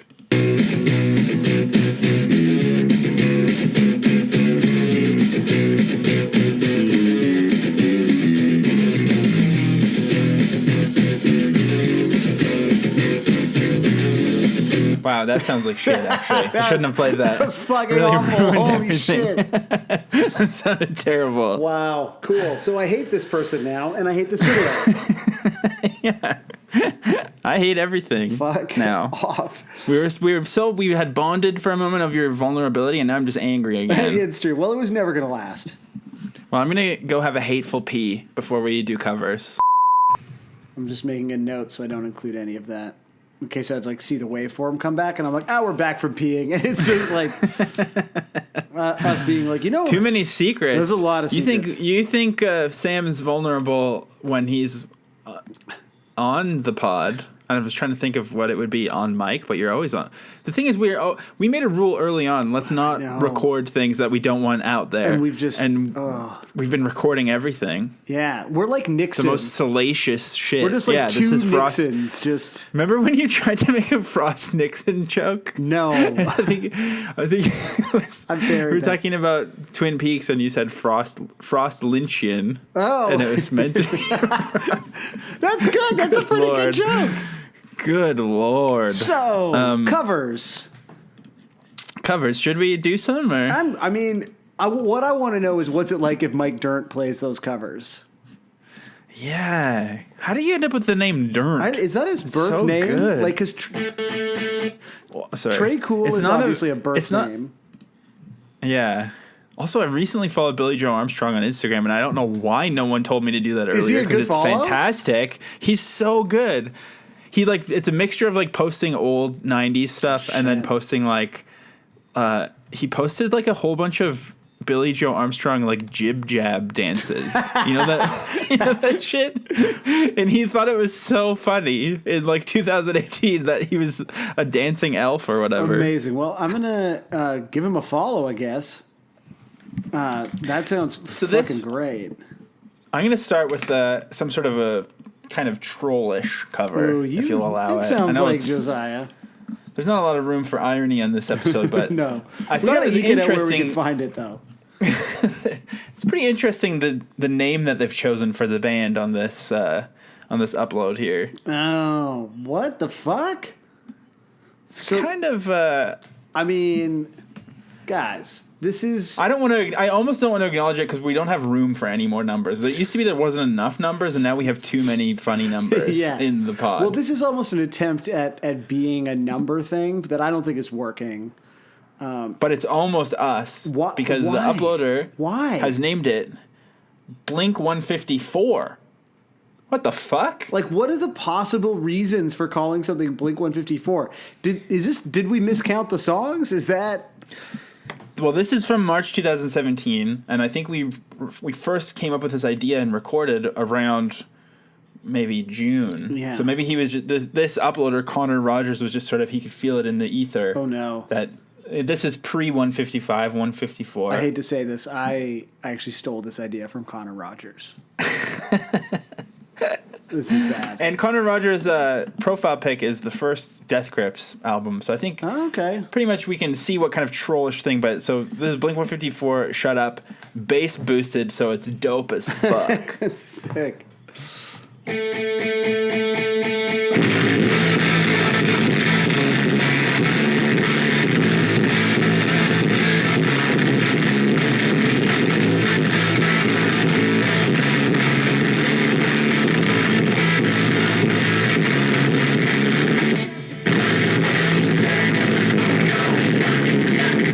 Yo, that's great. I love it. That really reminded me a lot of Vine. R.I.P. racist vines. Yeah, Blink 154. I just want to know, and there's no indication. Yeah, like what do you think was the I don't know. Well, what do you think was going through their head? well, Connor Rogers is at least right. That was dope as fuck because of the bass boost. So, if only it had been like a Mike Dirnt bass boost. I feel like if you try to boost the dirt, then you lose all the dirtness. Boost. You can't boost the dirt. Can I get some more dirt in my monitors, please? Do you think Billy Joe says that, or the mystery fourth guy from Pinhead Gunpowder that no one remembers his name, Jason? It's just Is it Jason? It's Aaron Comet Bus, Jason Comet Bus, Jason. and Jason. yeah. Oh man, dude, now I'm just sorry. Like I'm fully distracted by Billy Joe Armstrong's Instagram account. This is fucking great. It's a good account. It's really good. He is cool. Green Day's fucking cool, man. Should we talk about all of Green Day real quick? You want to just do yeah? Just like a brief aside. to discuss Green Day. No, instead we're gonna look at this guy who really looks like Tom in the Feeling in this video, in my opinion. Oh yeah, he's like a bad schoolboy. Fucking Primetime Cruisin' is calling me right now. Do you want to? No, Can you do it live? no do thanks. it live? No, he just always calls when he's driving home from work, and we kind of do our own pod alone, It's just chatting, just brother I chats. like the idea of like a conversation with someone you don't record. It's just like a personal pod. Exactly. It's like when people, I've seen some great Twitter accounts retweet people saying that they made homemade Subway. So this is Ryan Basker. What? Oh shit! Oh my god! Oh my god! Sorry, I had too many windows open. I'm excited. We're about leaving that. that in. Wow, yeah. This is what Ryan Basker sounds like, and he starts the video with the classic hand over the webcam.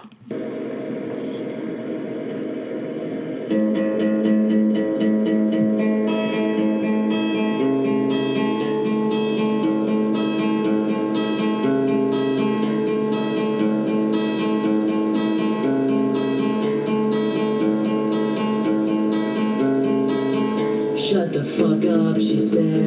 I'm going fucking deaf, you're always too loud. Everything's too loud now that all my friends left. This place is fucking dead, I wanna move out. When can we move out? The shit has gotta stop. Great.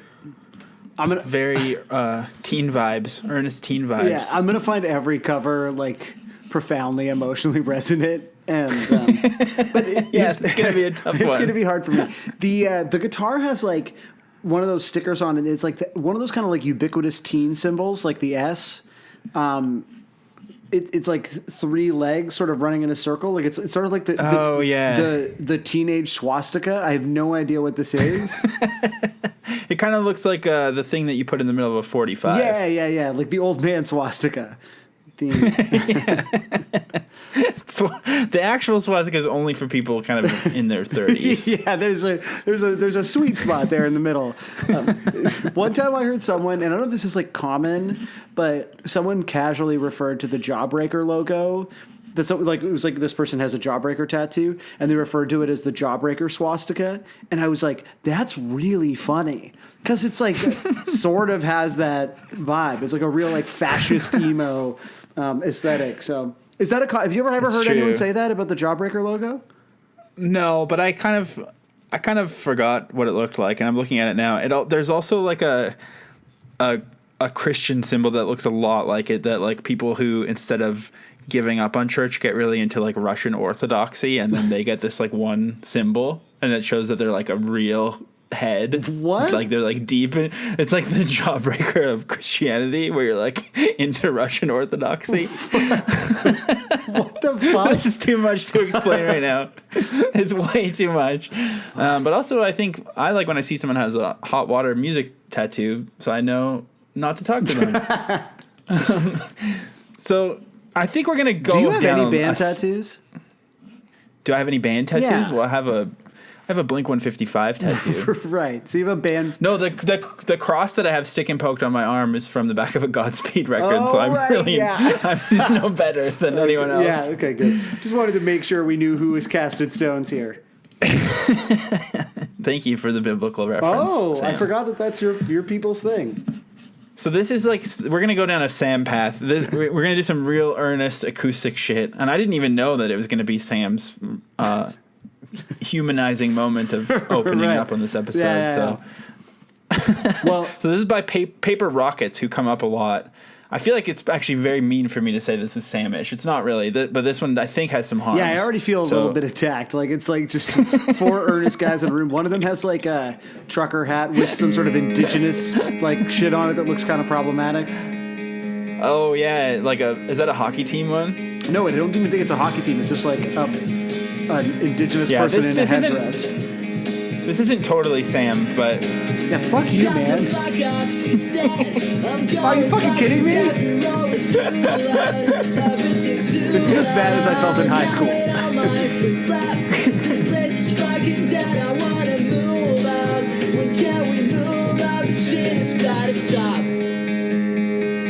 oh my god, I hate that so much. The thing I don't understand about singers like this, and it's the same with like, I'll be honest, I fucking love Newfound Glory. I'm not like really up on the new shit, but like there's a couple records there that I truly do fuck with. I think they're great.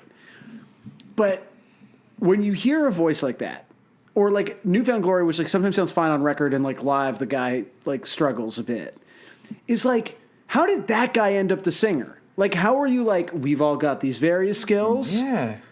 This is the Diarrhea Planet problem. Yeah, like there's got to be a better option for you out there. You know, like I just don't. I'm always confused by how those people get handed like what is ostensibly the most important job in a band.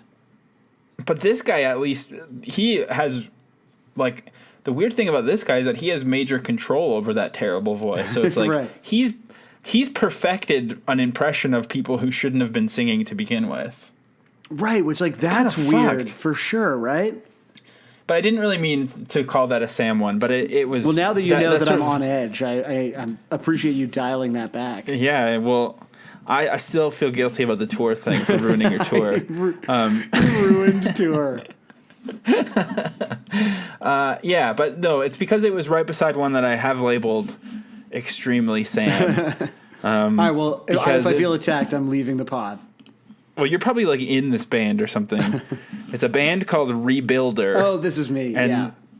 they're playing at Fest. Yeah. In 2017, they played at Fest 16. Were you at Fest 16, Sam? No, unfortunately, our last fest was. I think we did Fest we did Fest like 7 through 13 or 14 maybe. So I miss this Fest. But don't get me wrong, it's still, I just don't want to lose my credibility in that space. There's like some sort of like animated logo intro that could have been any of the posters of your tour. Yeah. Oh, it is a Fest poster. Yeah, that's it. Like, how do you explain, like, what is the art style of modern pop punk artistry on a poster? It's basically like it's the suicidal hat, right? Yeah. And then it's just like pizza goblins. Like it's basically like Yeah, it's and like Mexican shit and ships. yeah, totally. It's a mixture of appropriating sort of traditional tattoo culture, which I know you love. Oh yeah, love it. Appropriating, like things that people think are authentic, right? So like, okay, sailors, that's real. That's real American culture, right? It's like that tattoo culture. And then like for sure the Mexican shit, like where you're like, oh yes, like Mexicans are real. So that's like a thing that you steal from. And then the other thing is just pizza. So everything is like a flipped Seriously, up like, hat. are you seeing this Fest 16 logo at the start of this video? It's fucking insane. There's a voodoo mask, and there's alligators, there's a Frankenstein, and for some reason they gave this unholy creature a flip-flop. Yeah. He's wearing one flip-flop. So this particular poster is a mix. It's like a Voltron of a lot of different Fest logos. It's like self-parody. So, for example, like the alligator with the flipped up suicidal type hat, that was a logo for like Fest 7. And then so you're they're- seeing the sort of like swami on the right leg. That was like a logo for like Fest 5, and then the like voodoo thing and the like. Wait, are you actually for real naming which Fest was which right now? Dude, I fucking own the shirts of all of these logos. This is my fucking life, man. This is it. You should get this tattooed. This creature. I should. I've wanted to get the No Idea logo tattooed for like a long time, and maybe I will now just to spite me. to spite you. We should just get passive aggressive tattoos. What's the spiteful tattoo you would get though? Like a Modest Mouse thing? I don't. What would be a direct affront to me? I think the things that would really irk you are specific people that I can't mention on mic that I'm getting tattoos of, or quotes of their tweets or whatever. Yeah, totally. You should do that. You should definitely get tweets tattooed on No, I'll your get an body Indie to 88 bother tattoo. I'll get an Indie 88 me. tattoo. Yeah, you totally should. Okay, this is Rebuilder Yep. playing Shut Up at Fest. Now, you might be asking, which Fest are you talking about? It was just called Fest, Yeah. this one.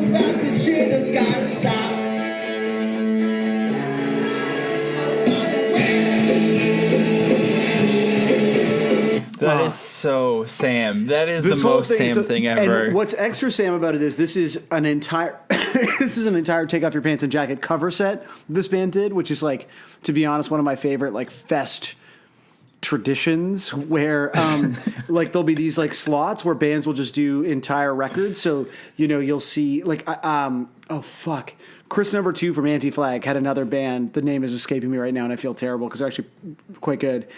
And another Anti-Flag is called. Right, Anti-Flag. And they just did Dookie in its entirety, which is like, if it's like a Sunday night and you've been partying for 4 days, like... Now, can we just talk about Green Day for a minute? Yeah, thank fucking God, it's time. I bet this was an amazing evening to be part of. I love that there's like seriously so many bald guys in this video. Like everyone's bald. So good. Very few people realize it's actually illegal to have a full head of hair in the confines, in the city limits of Gainesville during the duration of the fest.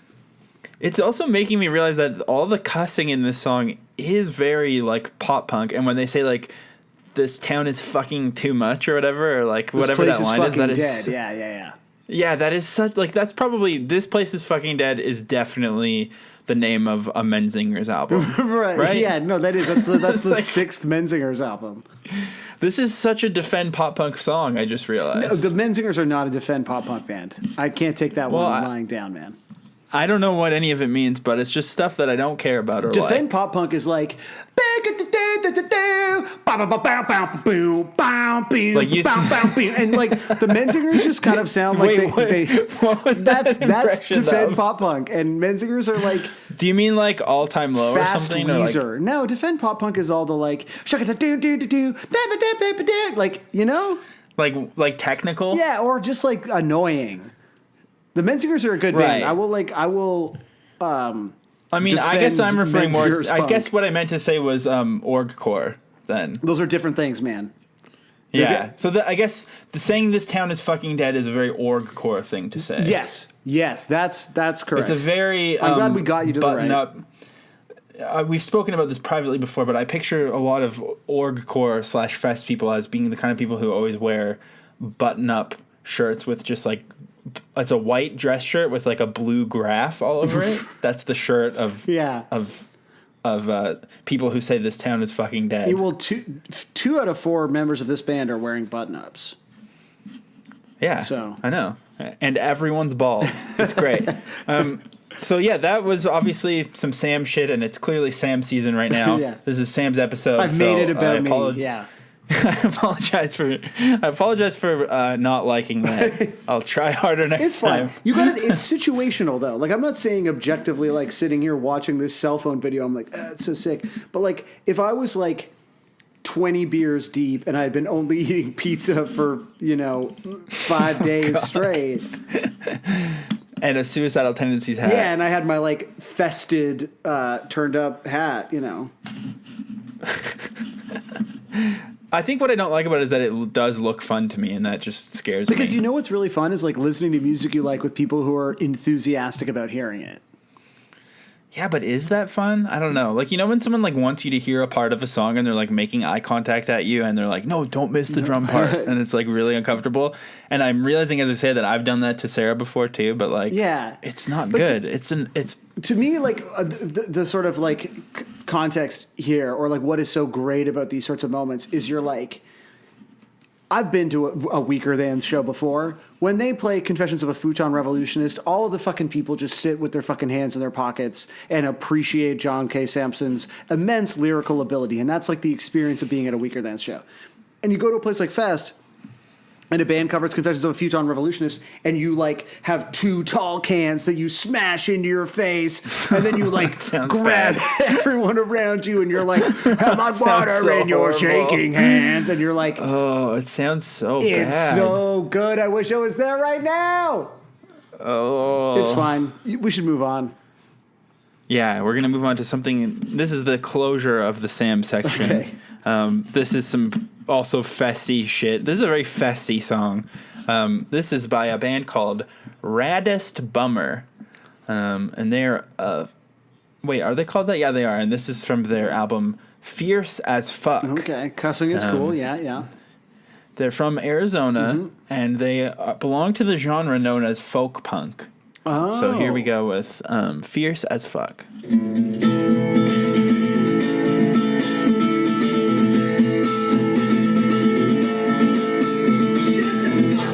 She said, I'm going fucking deaf, you're always too loud, everything's too loud, now that all my friends left, this place is fucking dead, I wanna move out, when can we move out, this shit has gotta stop.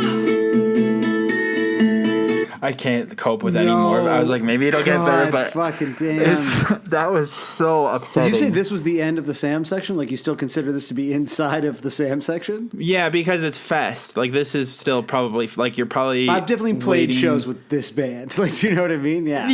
Yeah. Like this. So it's still some shit that you're partly responsible for. Yeah. Like you back this with whether you Through my very say you like it or existence, not. yeah. Yeah, this is like your fault, is what I'm trying to say. And, I want to apologize. I want to. It's all about being vulnerable Yeah, right now. I wanna say- including admitting your flaws. Yeah, like you can't. You love all of the fucking arms and arms, bro. I do. chivalry or chauvinistic, actually, kind of vibe. I don't think it has to be like, that, but that's fine. I understand what you're saying. But it definitely, it's like you're saying, like, of course anyone's welcome, but like there's just like a million bald guys aggressively having BO all over each other, and like that's only for them. yeah. And the very existence of that creates Raddest Bummer, whether you want it or not. Like you can't have one without the other. No, so, I've been I don't know. shushed at a house show and made to go to the kitchen to watch Raddest Bummer before. Like and then afterwards I've been like, that was sick, man. I liked the Blink cover. You know? It's so good. Fuck. All right, well, we got 2 left. I think we might have talked about this before once, or maybe it's just such a good teen name that it has to be brought up. But this is called this band is called Blame Society. I can't tell if we've talked about this before or I just have the same, like, I've known it forever kind of feeling. Yeah, it's just a good vibe. No, well, you know what? The Blink-182 songs they've covered, we've never talked about any of them. So maybe this is just our new favorite thing. All right, cool. Blame Society, #punk on SoundCloud. And the band, the art is amazing. It's like a shitty childhood doll of like a llama or something. Yeah. I think. And this is Blame Society Unplugged, and they've written S and M on the art. I think it's a little sex joke because their names are Scooter and Matt. Remember when Metallica and the San Francisco Orchestra did an album called S&M? Of course. So good. It was really good. Also, like, how lucky are you if your parents name you Scooter? That's so That's good. not anyone's birth name. You don't think? Okay. Scoot McNairy? I don't know. I'm going to look up Scooter Braun, who's the most famous All right. scooter I can Okay, think of. let's. And while you're doing that, we're going to listen to Blame Society.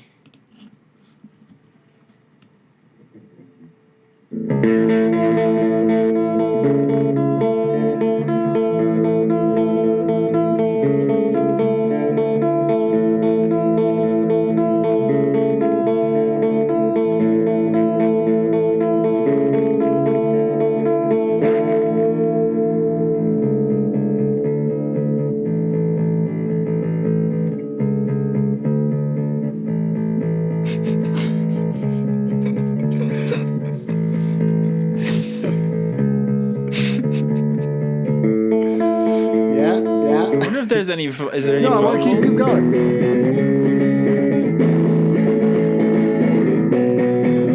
I don't think they dubbed the vocals yet. Who was tweeting? Scooter Who was tweeting and about Matt. Jandek? Like recently? Mandy Moore. Yeah. Oh, that's good. So I feel like Mandy Moore would really appreciate that. I think, yeah. I think you definitely are the Mandy Moore of the pod. Oh. But we already knew that somehow. Totally. I got no problem being. Mandy Moore seems like a really good person. Now, I think we're going to go for the final one. We're going to go into sort of maybe back to Sam, but a little bit more of like, I think, new emo. I'm pretty perplexed by this one, actually. And I can't tell if it's a joke or not because the username is Despacito, like spelled like TOE, Yeah. which is pretty funny. But the artist name is like so corny that is it real? The artist is called He Was an Artist, She Was a Carpenter. Oh, wow. But then the cover is actually kind of good, so I'm just going to play it.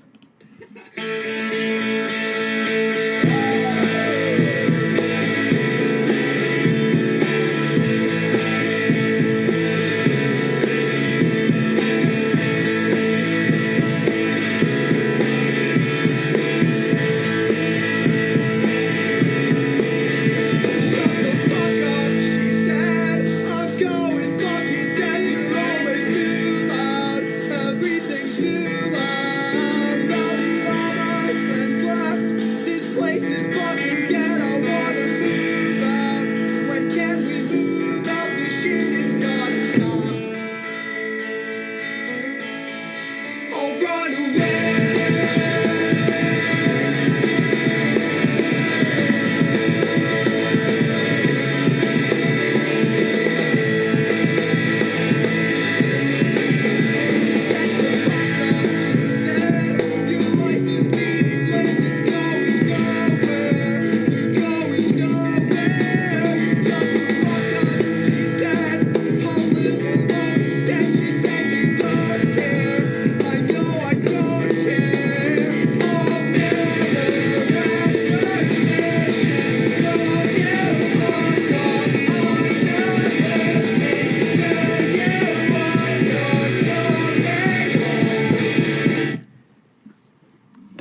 punk beat was unexpected and quite welcome. I know. I agree. That was fucking awesome. It was so interesting. There's like some I gotta arms check in out there more that were from. weird. Yeah, it's pretty lo-fi. I wonder if this was done for. It feels like it was done for a class project. I don't know why. Maybe because the artwork is someone at a music school. But I don't know. That was cool. So yeah, he was an artist. She was a carpenter. Is a band from Holyoke, Massachusetts. It's a twinkly solo project. Oh yeah, Twinkle is a new thing that they're saying. The kids. The kids? Oh, okay. So that was Yeah. very twinkle. Yeah, let's pretend that we know I about don't it. understand what that means. I'm worried it's like a slur. I have no idea. No, it's like wanky emo, basically. Cool. Yeah, that was It's like fucking great. mathy, wanky emo. I'm into it. Yeah. That was awesome. I mean, look, American football, if that's like part of your way into emo, you'll always have a little space for some wank in your emo. Hell yeah. All right, there's like so much more shit I could play, but this is a fucking beast of an episode. I know, already. I already monologued for like 100 hours. So sorry to people who wanted more covers and instead just got like me talking about how high school sucks. I apologize. Josiah, what are your final thoughts on the song Shut Up by Blink-182? Sam, my final thought is that because you were vulnerable, I had a very powerful realization about, and a good reminder about how cliches are still human expression, and human expression is embarrassing but also real and part of the human experience. So I'm into it. What was the like infinitely more savage takedown of the song that you had planned before, like 5 minutes before recording? I was like, I'm going to talk about my feelings a lot. Is that cool? No, honestly, I'm glad that this happened because I was just sort of like whatever about it. I like the song, but I'm not like in love with it. Right. You going to marry it? I think the song's fine. I have nothing particularly to say about it. Yeah, don't get back into that whole thing again because we'll be here for. Yeah. No, I do think the thing that I've actually really appreciated about doing this episode is this reminder of like music isn't an abstract concept. And you've made fun of me when I've like attempted to try to like rightly to like get into these like, yo, these songs, they find their way into your heart and they become part of your soul. But like, why the fuck do we listen to music? Like, why are we drawn to these bands? And I think like for me, this was like such a relevant reminder as we round like the halfway point of this project of like this band isn't just like funny to us, and it isn't just like a band that was like a gateway, and it's just a band that like we like that at alternate points like these songs like have meant a lot to us.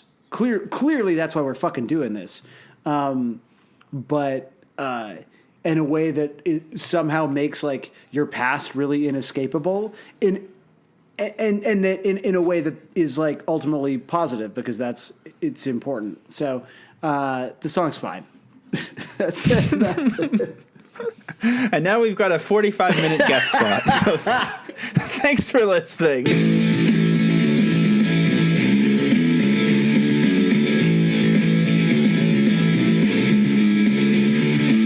Wanted to do like some sort of wordplay and say and introducing, but I'm really tired right now, so I can't. Sure. So instead, I'm going to say here I am right now introducing Chris and Molly from And Introducing Podcast. Yes. Welcome. Thank you. Thanks We're so for happy to be having here. us. Sorry, I'm talking all over you. It's okay. We're like We're tired too. We're Mark and Tom. We're doing our harmonies. Yeah. It is weird Our when call and you responses. when you get used to talking with one other person and then you add a third. There's a lot of crosstalk I've noticed. Yep. Yeah. Yep. And we talk to each other basically all day. Yes. So yeah, thanks for also talking to us. Yeah, sure. Yeah, why not? So for people who, it's cool that we're doing like a straight up pod crossover right now. Yeah. Love it. Blink was one of the very first bands that we covered on our show. I mean, if anybody's just for background on our show, we read an artist's memoir and then we talk about it. Yep. Or rather, Molly reads a book about music and then kind of leads us through, and we, each one is a different thing. So we bounce across a lot of genres, pop, metal, jazz, rock. We dabbled in jazz this year. But Blink was the second memoir we covered. We did Yeah. Travis Barker's memoir. Travis I will Barker's say- memoir. What is it called? Can I say? Can I say? Can I say? Can you? Yeah. What I love. Well, okay. Let me start with what I hate about your podcast, which is Yes. I hate reading. But what I Yeah. love about it is I love getting my wife to explain books to me that she's read, so that I feel like I know, so I don't have to. Well, now read you them. now you get the podcast dynamic. Yeah, that's exactly That's it. literally it. Yeah. Like I was like, oh, I really want to read Meet Me in the Bathroom, but I would way rather if I just have my wife explain it to me and add in her opinions of who she hates the most and stuff. Yep. And so that was way better, I think, than reading it. Did you already have her do that? Because we haven't done Meet Me in the Bathroom yet, and if your wife wants to guest on our podcast, we can do a sort of triple explainer. She would love You that, I listen. think. Yeah, although it's going to be a lot of like, I hate this guy, and also it's one of those. It sounds like one of those books where people in New York love New York a little bit too much. Oh yeah, that is 100% the problem with New York. Well, there Yeah. are many problems Well, with New York. yeah. But yeah, there's been a long running thing that like, and I'm only half joking because I have finished a few other books, but for the most part, the most memorable book that I've actually finished as an adult is Can I Say Drums, Yes. Drums, whatever. So it's really depressing because for many years people would be like, "What was the last book you read?" And I'm like, I gotta go. Like, I don't want to talk about this. That's a really unique one to have that be the only book, because it really is I think it's a literary triumph in certain ways. I've listened to your guys, was it episode 2 of your Yes. Yeah. and then Which that was back when we had not understood how long our podcast needed to be or could be, and so we actually did a 2-parter. Yeah. So I think we maybe talked for like 3.5 hours about Travis Barker's memoir. And think of us, young and foolish, thinking that nobody would care for a 3-hour podcast on an episode on Blink 182. yeah, exactly. How little we knew. Well, this is another thing that keeps happening to us is like when we first thought of the idea for this podcast, it was Sam's idea, and I guess we just had so much bravado or something that we thought we were such geniuses for coming up with this idea. And then as the years go on, we find new Blink-182 podcasts like every fucking day. Wait, like really? Everyone had this idea already. Wow. But yeah, man. so I'm happy that we can add your 2-parter to our ongoing list of Blink-182 podcasts. Yeah. They're a font of good discussion topics. Motherfuckers love Blink. Yeah. But yeah, so I've listened to the first half of your 2-parter on Travis Barker. I can't wait to finish it because even I forgot how disgusting the book is, to be honest. Yeah. Was the first half, did we cover his bachelor party where he gets blowjobs from like 40 women? You did, yeah. Yeah. Yeah. That's and that was definitely a really, really intense thing to read. I thought I did, and as it was coming back to me, I also thought the hypersexual stuff is even more fucked up because the book seems like it was written by a 12-year-old. Oh yeah. Yeah. His analysis of like his sexual encounters basically has not grown beyond like cool boobies and a vagina. Oh my Love God. it. Which is hilarious in the context of Blink-182 songs because that is exactly how they write music and seem to think about everything. Yep. But they're like Mark and Tom are like, yeah, it's a joke. We're still we're acting like we're still kids, but Travis is like, this is the lens with which I view the world. Yes. I am a literal gigantic drumming child. Yeah. I especially found his prose jarring when he's describing the plane crash, which I haven't gotten to on yours yet, but I remember him saying something like, it felt like the most fucked up roller coaster in the world. Yes. Yes. It's like, there's got to be a better way to. And doesn't he have a ghostwriter also? Like, I think he did. I don't think that this came solely from the dome of Travis. But look, you're ghostwriting for Travis Barker. You really got to lean in and try to capture that Barker energy through the prose. It's true. And what is the most fucked up roller coaster of all time, if not almost dying in a plane crash? Theoretical roller coaster that guy designed to kill you on it, with concentrically smaller looping circles. Roller coaster that you cannot survive statistically? Yes. Yeah. Yeah. And as someone who's very cynical too, as I was listening, I was like, maybe, like, how do we know that he was having these premonitions of plane crashes his whole life? He could have just added that into the book after. That's very true. That's very true. I forgot about that. His prophetic plane dreams. Although there his was a real spidey plane sense. crash as well, right? Behind him or something. and no one believed him. Yeah, he was like flying. So I was looking up what he was talking about, and that plane crash did exist. It was the one where he was they were flying to Europe for a tour, and he quite literally saw a plane explode like out the window. Yeah. And it was one of those, my least favorite category of movie is the no one believes me movie. Yes. Where like, for the 2/3 of the plot line, it's just like shit's happening and everyone's like, I think you're not seeing this correctly. And that was poor Trav. Yeah, making a guy like Travis literally do the episode of Twilight Zone where he sees a gremlin on the wing. I would fucking if someone could shoot that, please. I would love to watch that actually happen with Travis.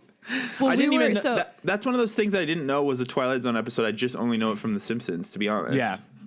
There must be so many things in The Simpsons that are Simpsons first, and then you realize that they're real. Oh, yeah. Yeah. Same with Family Guy. Yes. Like, so many Family Guy references, I, like, only understand after the fact. Yes. God. Ugh. Embarrassing. So, let's see. What else do we need to talk about with the Travis book? It's amazing. It's so badly written, and probably that's why I was able to finish it. Sorry, go ahead, The two Chris. genres of books that I love covering the most on our show are like the Meet Me in the Bathroom one, books where everyone looks like a jackass in it, especially the protagonist. Anything where the protagonist doesn't know that they're the asshole in the story is a good book. But the other one is Dumb Guy Lives Charmed Life, and that's Travis Barker. Yeah. Is there something in the book about a beer bottle breaking off inside of a girl or something? I remember there being some grotesque beer bottle thing. Oh, yeah. They had some, like, strippers and or just lit groupies over at a party, and, like, he said that one of them just started, like, fucking herself with a beer bottle, and he got really, like, nervous that something was going to break, because then she would probably be dead. But it, like, I don't know if it actually happened. Oh, okay. But there were so many, like, I feel like we didn't even honestly get into them in our episode of the podcast, that, like, just these sort of sordid, absurd, like, just women doing random weird stuff around Travis. He does seem to have this weird, like, sexual magnetism that, I've never met the guy, but who knows what would happen if I met him. Maybe he just has that, like, vibe that just inspires women to, like, I'm not a stripper, but I could be. Yeah.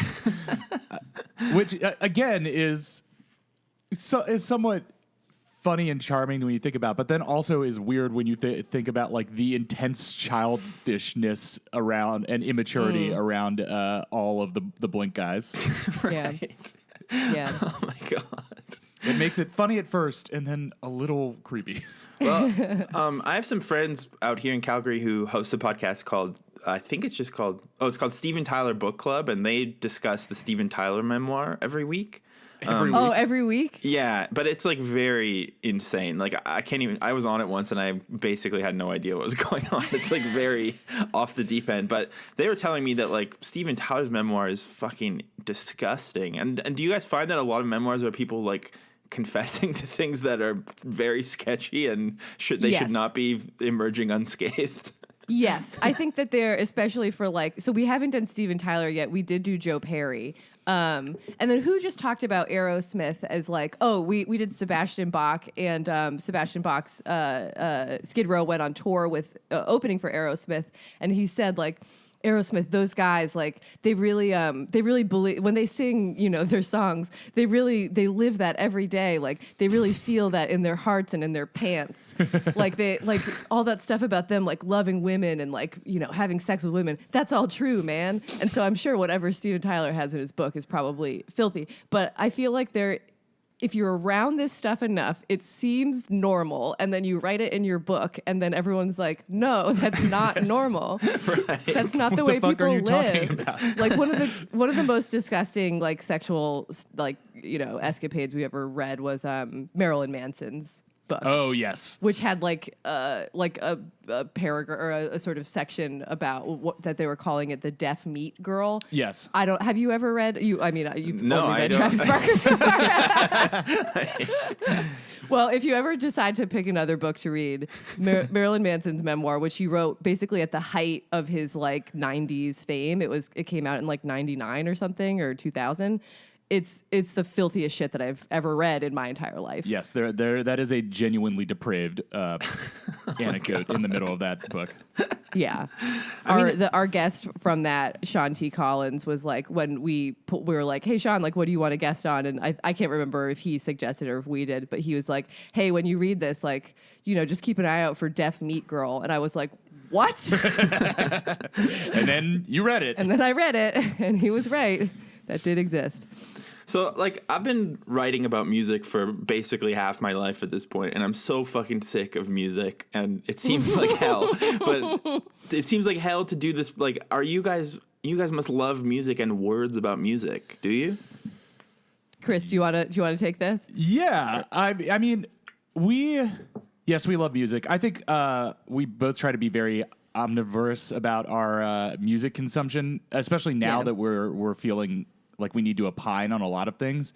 But I think Molly and I also just we fucking love the narrative. The narrative. And we love talking about the narrative and whether or not it's important or not, and like how people's lives intersect with their music, and like how people's careers work and stuff. I think it's obviously we both love listening to music and have great passions for the bands that we are very passionate about and like listening to it in general. But I think even more than that, it's like we like thinking about how music exists in society is our great passion, as pretentious as that sounds. No, that's better. Because, I mean, that's something that I've been criticized before, too, where people are like, you're not writing about the music, you're only writing about the context. And I'm like, that's the only interesting part. No one wants to hear about, like, tuning a guitar in a studio or whatever. It's so boring. There are there are only so many different ways to like describe like the guitar sound as like angular or crunching, lacerating. To me, the context matters in terms of like how you hear the music. I'm sure with your job, it's a job, like this is maybe unfortunately something that no one pays us to do yet, but like you're also kind of in the thick of it, I assume, right? Like part of your job is trying to contextualize this stuff like as it happens. Is that right? I mean, yeah, it was. Luckily, I mostly work on the film side of things now, which is way better. But especially when I used to do like concert reviews and stuff, people would be like, I just read this concert review and all you did was describe how the audience was dressed. And I'm like, yeah, that's fucking important. That tells you like everything about but I don't know. Yeah. Well, the nice thing about books is that it's usually writing about stuff that happened a long time ago, and so it's more about, or like some of it's a long time ago, so you can kind of come at it like more like as an artifact as opposed to like, oh, I'm thick in this like stew of what, pop culture and music criticism is supposed to be for people.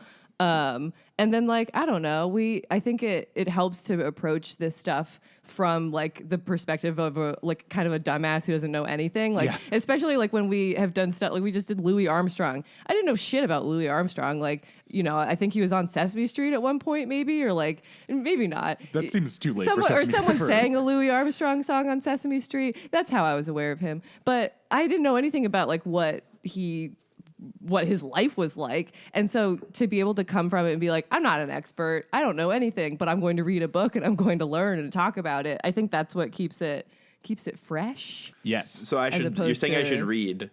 Maybe.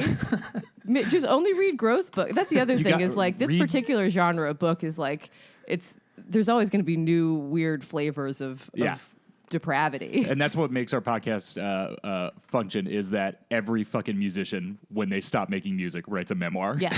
Right. So we're never going to run out of material. I know you guys, I assume you just have to hope that Blink-182 keeps recording music, or is this like done after 155 episodes? Yeah, I know. I mean, we got to figure that out. People are already like sad about that, and we haven't even hit the halfway mark yet. So I think let's just see how it goes, everyone. Could you like extend this to bands with numbers in their names? Like, could you do like Eiffel 65s? Some 41. Some 41. Yeah.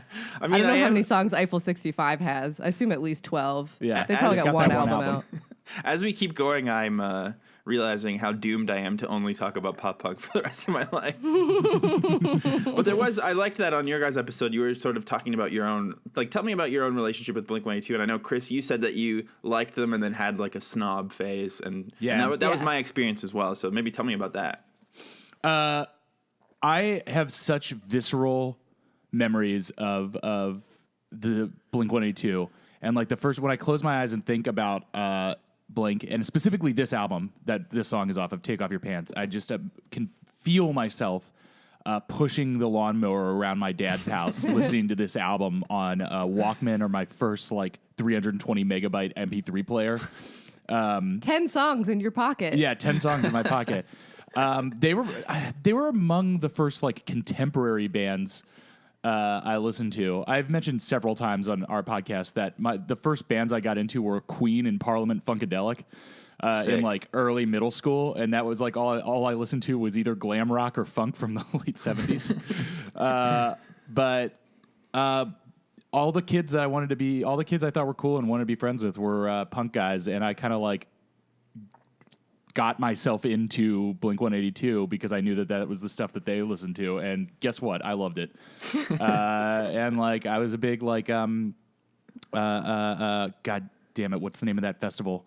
Warped Tour? I was like all the bands on Warped Tour. That was my shit in like 8th grade, 9th grade, 10th grade, and then by the end of high school, I got more. Somebody gave me a Neutral Milk Hotel CD or something, and it was all over for me. So someone opened their trench coat, and it was lined with "In the Aeroplane Over the Sea." So like, what? Yes. So tell me a bit more about your snob phase.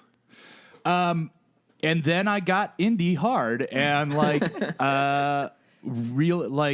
ended up being the rock music director of my college radio station, which was basically an experimental music station.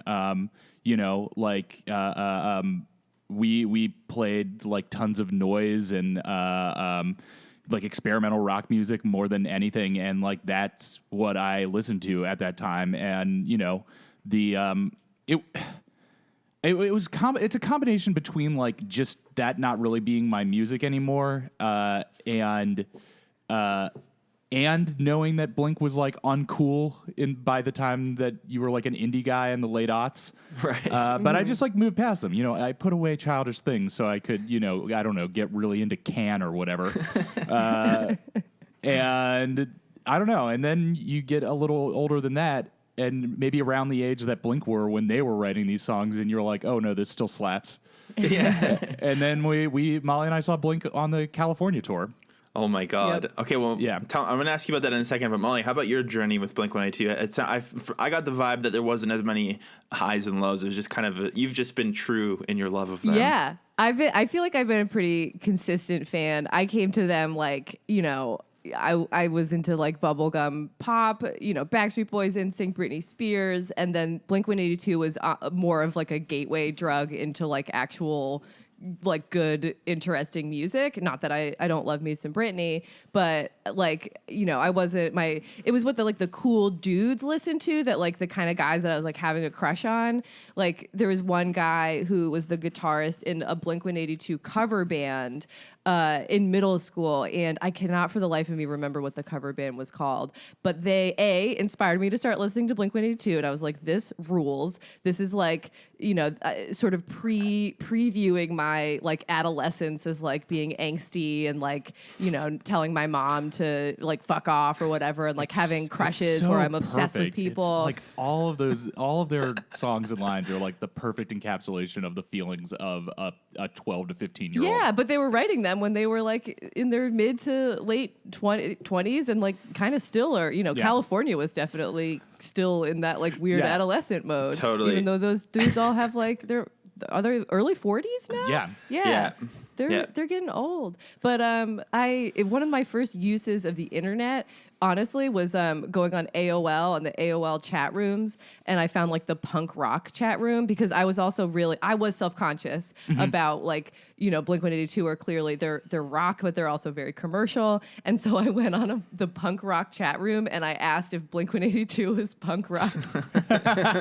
And most people were like, no, not really. And like, I think people were trying to like explain like pop punk is different than regular punk. Right. But I was looking for validation. I wanted them to be like the sort of cool, I was, drifting toward indie-ness, and then I dug into that more fully, but I never lost my love of Blink. I think I was always like, I'm a Blink respecter and have been my whole life. Blink respecter is logged on. Yeah. Yeah, I was just thinking about what Molly was saying. It's funny, like, the music that I ended up getting really into in my like late high school and college years, and it feels so dweeby to admit this, but I feel like let's do some radical honesty time. It was I got into a lot of bands because I knew those bands were cool. Right. And I was like, oh, this is the kind of music that cool people listen to. They were cool as described in the literature. And like, I, was very autodidact. I mean, most people are, but, I didn't have any like older siblings or anything to like pass on music or stuff. So I mostly like sought out music because it like filled cultural buckets for me. Totally. I think sounds very lame and It's inauthentic. true. But it's very true. I mean, when I was a teenager, I spent so much money on Fugazi Red Medicine, and I hated it, and I listened to it over and over again until I liked it because I was like, I can't get this money back, and I know I have to like this, so I'll just, Yeah. But yeah, that question of like, is Blink-182 punk or what is punk is kind of what we're trying to figure out on this thing. So Yeah. maybe at some point we'll figure it out because you do notice like all of the snobs. Like I'm sure you could search Blink-182 on tiny mixtapes, and there would be years of people like referencing or covering Blink-182 from an experimental perspective. Or there's people in hardcore bands who are like secretly love Blink-182. So it's very weird. Yeah. But how do you guys feel about California? Because I think it's kind of that's right at the verge of everything we're talking about. Yeah. I didn't mind it. I mean, it's, you know what? It's weird without Tom. Like, Tom is so much of Blink. And so Blink sans Tom is like, it's always going to be a little bit of a letdown. I would say California to me was better than I thought it was going to be. Yeah. Right. I really like the joke songs like Pool. And Bohemian Rhapsody. And Bohemian Rhapsody. I think they played Pool at the show. Yeah. Yeah, it was like, I thought there were some bops in there. Yeah, it was a little slickly produced. Like it felt glossier and like without some of the texture of the Blink albums that I like, which I feel like is a weird thing to say about Blink because they're a pretty straightforward band. But I found some of it just a little lacking some of that Blink soul. But overall, I mean, it was a Blink-182 album for sure, and in that it like was mostly like gave me what I wanted to listening to it. Your optimism is making me think you haven't heard the California Deluxe bonus songs, the 12 extra songs that are Wait, literally. I'm sorry, what? Yeah, like a year There are after they 12? did that. You know that thing where like they re-release an album as a deluxe version and like there's like one or two bonus songs? Well, they added like a whole other album of just like hot garbage. Oh no! Oh, I had no idea. You didn't have to do that. It was fine. Yeah, I mean, and so as a result, their creative burst at this time has meant that like a significant portion of our podcast means we have to talk about these awful. I mean, my God. I think it's 12 songs. If it's 12 songs, that's like 3 months for us of time talking about this shit. So how do you approach like when you know the song, like the song is bad, but it's not like funny bad, it's just bad. Like how do you feel about like then preparing to do an episode on it? Well, those are usually our better episodes because the ones where it's a song that we love is just both of us being like, this song is sick. It kind of sucks. So either we'll find something that we like about it or we'll just shit on it. And either way, it feels really good. But like, for example, there's this song called Bottom of the Ocean that we hated at first. And then we ended up getting their co-writer as our guest. And then it's hard to hate something after you've sort of heard the other side of the story. So it was a helpful way to understand it. But yeah, fuck, I don't know. I mean, I don't love California, to be honest. Yeah, it leans more toward like plus 44 in terms of like aesthetics, as opposed to like my favorite Blink related thing ever is the Boxcar Racer album. Oh, it's so good. Inject that shit into my veins, man. Like, and this is like without Tom, it's like you're missing that sort of like weird Boxcar Racer like emo crunchiness. Yeah. Like it's way slicker and it's way just more like pop punkier, like in the classic definition. Yeah, I mean, I think that we're both Tom guys. Yeah. Me too. And you know what? I used to be a Mark guy, and then as soon as I just took a closer look, I was like, my God. Well, it seems like Tom's like he's got the extremes. He's the higher highs and the lower lows of Blink, and I think that is the things that elevate the songs from what you see at first blush, which are just like pop punk songs, to like, oh, these are Blink songs. Yeah. We've recently figured out that Tom is the Kanye of the band. 100%. Yeah, because he just like he says things where you're like, you're crazy, but he has these like delusions that he's going to save the world, but maybe he will. Yeah, right. You don't want to write him off, because then if he succeeds, it's like, oh shit, like I didn't believe in Tom. I think when his UFO book comes out, it came out. Oh, it came out. There's the first, like, I think it's supposed to be a many-part series, but well, he's I published. think it came out. He's already published like 10 books or something. Does he like different... self-publish on Amazon? Like, does he just not even bother with an actual? No, like, because his deal? company, that's like a space research company called To the Stars, is also he's trying to. I think he's basically trying to fund the space research part, which is like pretty dubious, with like Disney style company that makes movies and graphic novels and books. And like one of his books is already turning into a TBS cartoon now. Okay. So. All but right. again, it's like we all laughed at Tom, and now he's becoming a fucking media mogul. Yeah, Jesus. That's wild. Yeah. I mean, same with Travis. He's got that clothing line that is shockingly successful. Travis has always been an entrepreneur. Ever since he like took $100 that his dad gave him and he printed stickers and like put them up all over. Oh yeah, they say what do they say? Something about orgasms? It's like I heart orgasms. Sure. So Travis has been entrepreneurial minded for like, since he was a wee boy. But it's crazy because just this year, like one of the covered stories has been like all this information coming out from scientists and the government being like, yeah, we're pretty sure UFOs do exist. Like the government released this whole trove of like Navy previously classified naval videos that are like, these are a bunch of videos of flying objects that we have observed and cannot explain.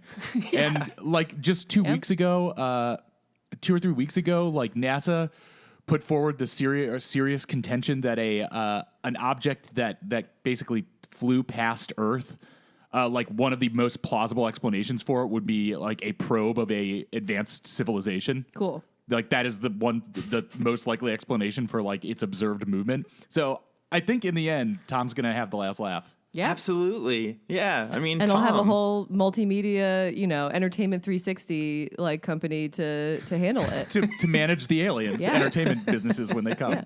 He should link up with Alex James from Blur. We did his memoir, and Alex James loves space too. He gave some money to like Mars research back in the day, to try to land a rover on Mars in 2003, I think, and it did not succeed. Well, shit. He didn't have the infrastructure of like a merch and movie company like To the Stars. Yeah. All they need is an aliens loving drummer, and they've got a space oriented supergroup. Oh, yeah. I mean, Tom DeLonge was the only member of Blink-182 to be mentioned in WikiLeaks. He was like emailing John Podesta something to do with aliens way back when. So Yeah. What an honor. That's amazing. maybe that means he's part of Pizzagate. And one of Hillary Clinton's campaign promises was that if she becomes president, she was going to declassify a bunch of alien shit. She said that several times on the campaign trail. Again, undercovered. There's absolutely some weird alien shit going on that, like right now, that specifically like the government. I honestly think that the Space Force thing that Trump keeps talking about is because his advisors were like, look, we need to seriously prepare for the idea of having contact with an advanced civilization, and tried to explain it in sophisticated government terms, and then it turned into mush in his head, and he was like, we're gonna have a Space Force. We're gonna put Marines into space. We're doing Starship Troopers, folks. It's gonna be great. Listen, I love hey, how Mom, like even there's something in the bathroom. Yeah. Even Tom DeLonge Tom DeLonge, who like has talked about fucking dogs multiple times, still talks about space in a more sophisticated way than the president. Yes. It's so good. We don't deserve him. But we are talking about a Mark song this week, and I always forget to bring up the song with our guest. Did you guys listen to it? How are you feeling about it? Yes. So it's funny when this song was brought up, I was like, what song is this again? Because I feel like it's definitely like not one of the like standouts on Take Off Your Pants, but like then I listened to it, I immediately was like, oh yeah, I loved this song. Yeah, I hadn't listened to this song probably in 10 years, and as soon as it went on, I knew every single word in it and remembered all the melodies. Yeah. I mean, again, I think like when we suggested this album and you suggested this song, I also was like, that's not one of my favorites on this album. But then they're actually all my favorites. Every song in this album I think is good and of similar quality. Yeah. I mean, this is what always happens is we'll be like, what the fuck is this song? And then we hear it and we're like, oh shit, another hidden gem. Yeah. The drum parts in particular were something that I like. So this song, I had this CD in my Discman that I would take on like car trips, like when my family would go somewhere boring and shitty.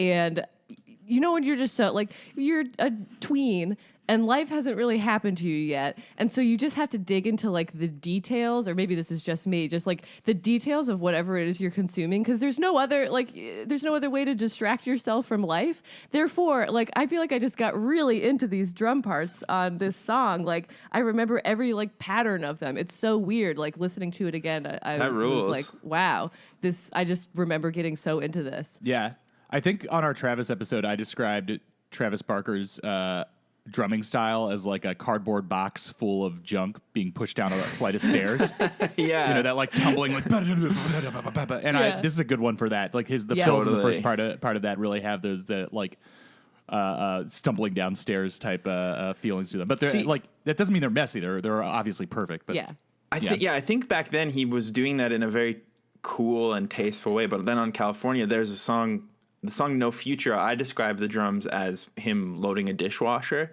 It's like, but it's like too much. Like it's like supposed to be a quiet ballad at the start, and he's just like fucking having a stroke on the drums. It's like out of control. Yeah. But yeah, like back then especially, his drums definitely fit in with the song really well.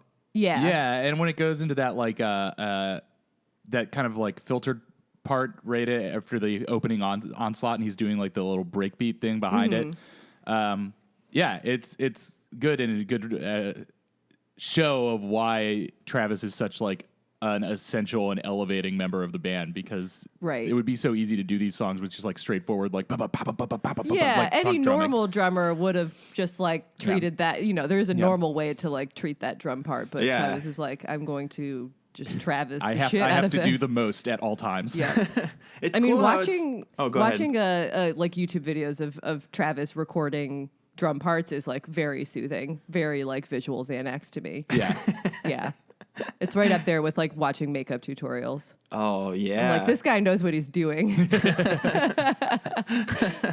It's kind of stressful how he'll just like record the whole album in one take, and then we're like, all right, see you guys. I'm gonna go print some t-shirts. You good? It's wild. I also like, we haven't done the regular part of the episode yet, so I assume we're going to have talked about this already. But I find the swearing in this song is very weird, because it's not normally they swear in a way that's like jokey, but this is very like angsty, and I can't tell if it's like coming from a real place or from a trying to be edgy place. Yeah. Agreed. This emotional space of this song is definitely in the classic Blink mode of like, are you yelling at your girlfriend or your mom? Yep. Right. Because like when I listened to it when I was like a kid, it felt much more parental to me. Yeah. And then now I'm like, okay, it could probably just be like you're living with your girlfriend and like someone didn't do the dishes and like now shit has blown up. But the like fuck off, I'm not listening to you sounds like it has this weird like awkwardness about it. I think you're totally right. Where I'm just like, what do you say? Like, who are you mad at? Yeah. Or just like when you need to fill in syllables, so you say fuck so many times also. Yeah. Well, it's like a particularly, like, this is among the most melancholy modes that Blink is in or goes into, other than, literally talking Stay about together friends for the dying. kids. Oh yeah. Or that. But, it has a very sad, and I think very appropriately for them, also like self-blaming. And I think it's interesting that it's like self-blaming but not self-pitying. Huh. Or at least that's how I read it, where he's like basically is very frank about like, I fucking suck at everything I do and I'm a big piece of shit. It's no surprise that you think that I also suck, but I'm still mad at you for thinking that I suck. Damn. Also, I should say the first time several times I heard this song was I did have the edited parental advisory version of the song. So, when he says, fuck off, I'm not listening to you, I just heard off. And I've just had to think, like, okay, yeah, I think that's probably what he's saying. Yeah, to piece it together. Protected. Yeah. Well, a good thing that you had that so you didn't grow up saying curse words. Right, exactly. And I definitely don't. And I thank Tipper Gore and the whole, parents council for protecting me. PMC, what is that called? PMCI? I don't know. Oh my God. All right. Well, I think, if there's anything else you want to say about the song, now's the time. I like the solo in it a lot at the end when Tom just thrashes. And I assume just like holding octaves and just running up the neck like that. Oh that yeah, stuff. yeah. Hell yeah. Not that many solos in Blink songs, but this one has a good one. Yeah.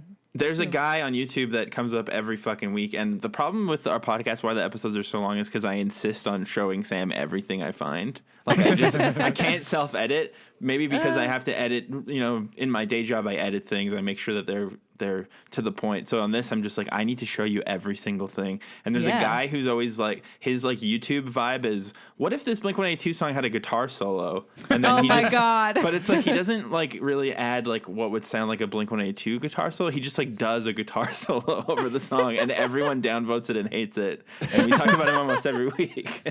Soloing over Blink-182. That reminds me, when I was in my like noise days in Chicago, there was a guy who would often play as like the first band at noise shows, and the name of the band was Soloing Over Alanis Morissette, and he would just put on tapes of Alanis Morissette songs and take like the world's shittiest solos out of like a crate size, a small crate size PV amp over it, just like.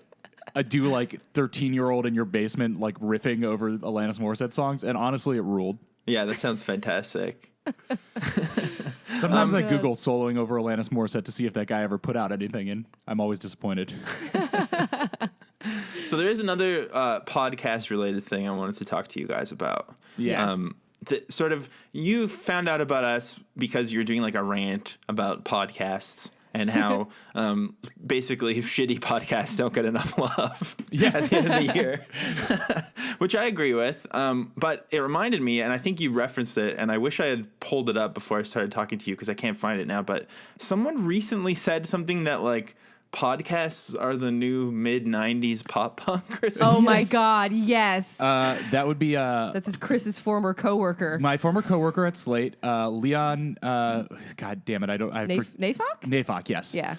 Leon Nafok, who is a very smart person who does good work on the Slow Burn podcast, which tops a lot of year-end best of lists. It's a slickly produced podcast that goes over the untold stories of like the Bad Nixon times. administrations, and then the Nixon impeachment, and then the Bill Clinton impeachment.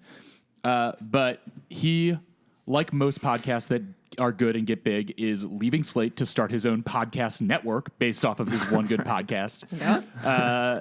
And in that thread, yes, he described it's such an exciting, vital time to be working in this medium. It feels like what it must have felt like to be working in film in the 70s.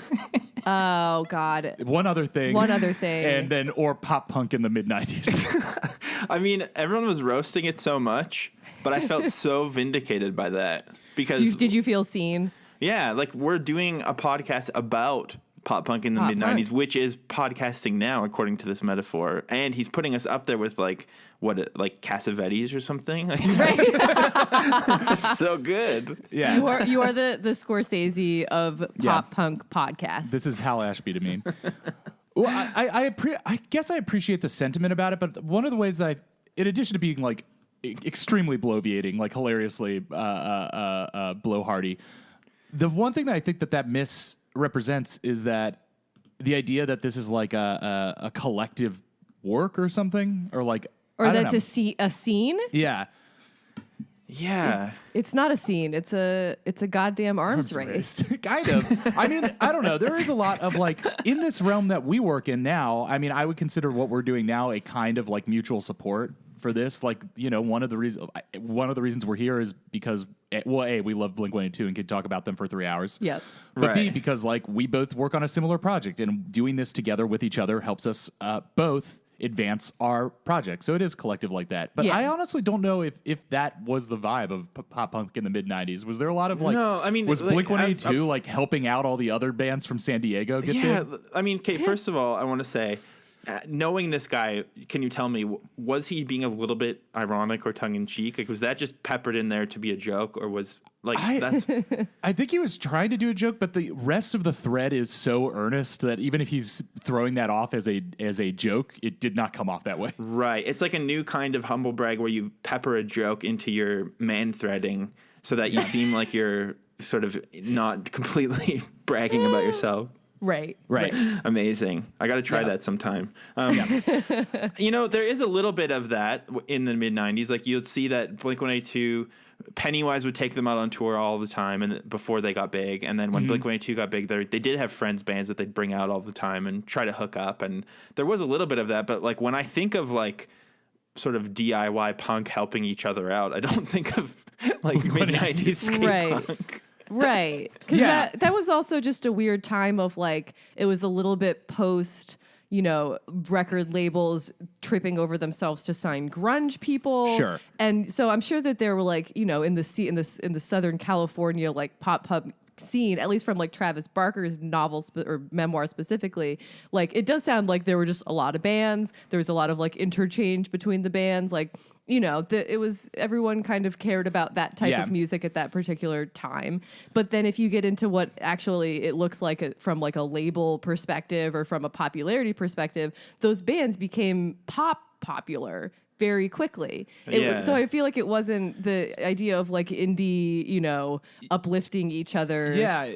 Everyone got signed to major labels and went on TRL. Exactly. And I think that's what's happened with pop punk is like some of them got huge and some of them didn't, but they've all stayed friends. Whereas I think with podcasts is like some of them are going to get huge and some of them are going to fail and they're all going to hate each other. Yeah, because lest we forget, it's at the end of the day, it's media people. Yes, The exactly. absolute trash. I mean, I'll defend seriously for the idea that podcasts have as a medium have a commonplace with punk rock in general, but maybe more like the Our Band Could Be Your Lifestyle punk rock. Jamming Econo, because it is like, so, and that's the difference. That's why one of the things I was complaining about on Twitter, the difference between like honoring podcasts that are like made by big traditional radio companies. And it's stupid that it's pissy that my big enemy here is like public radio. right? Which is a good service that we should have, and I am a fan of. But like, you know, I don't know. It traditional sounds like radio. you think that it should be abolished. Cut their funding, man. Cut their funding. Like traditional media companies designing and paying for podcasts is like one thing, but then there's this whole network again of people doing like what we do, where it's a very easy and very cheap to start doing shows like this. People can develop them along very niche interests, like a 155 episode podcast series on the songs of Blink-182. Yep.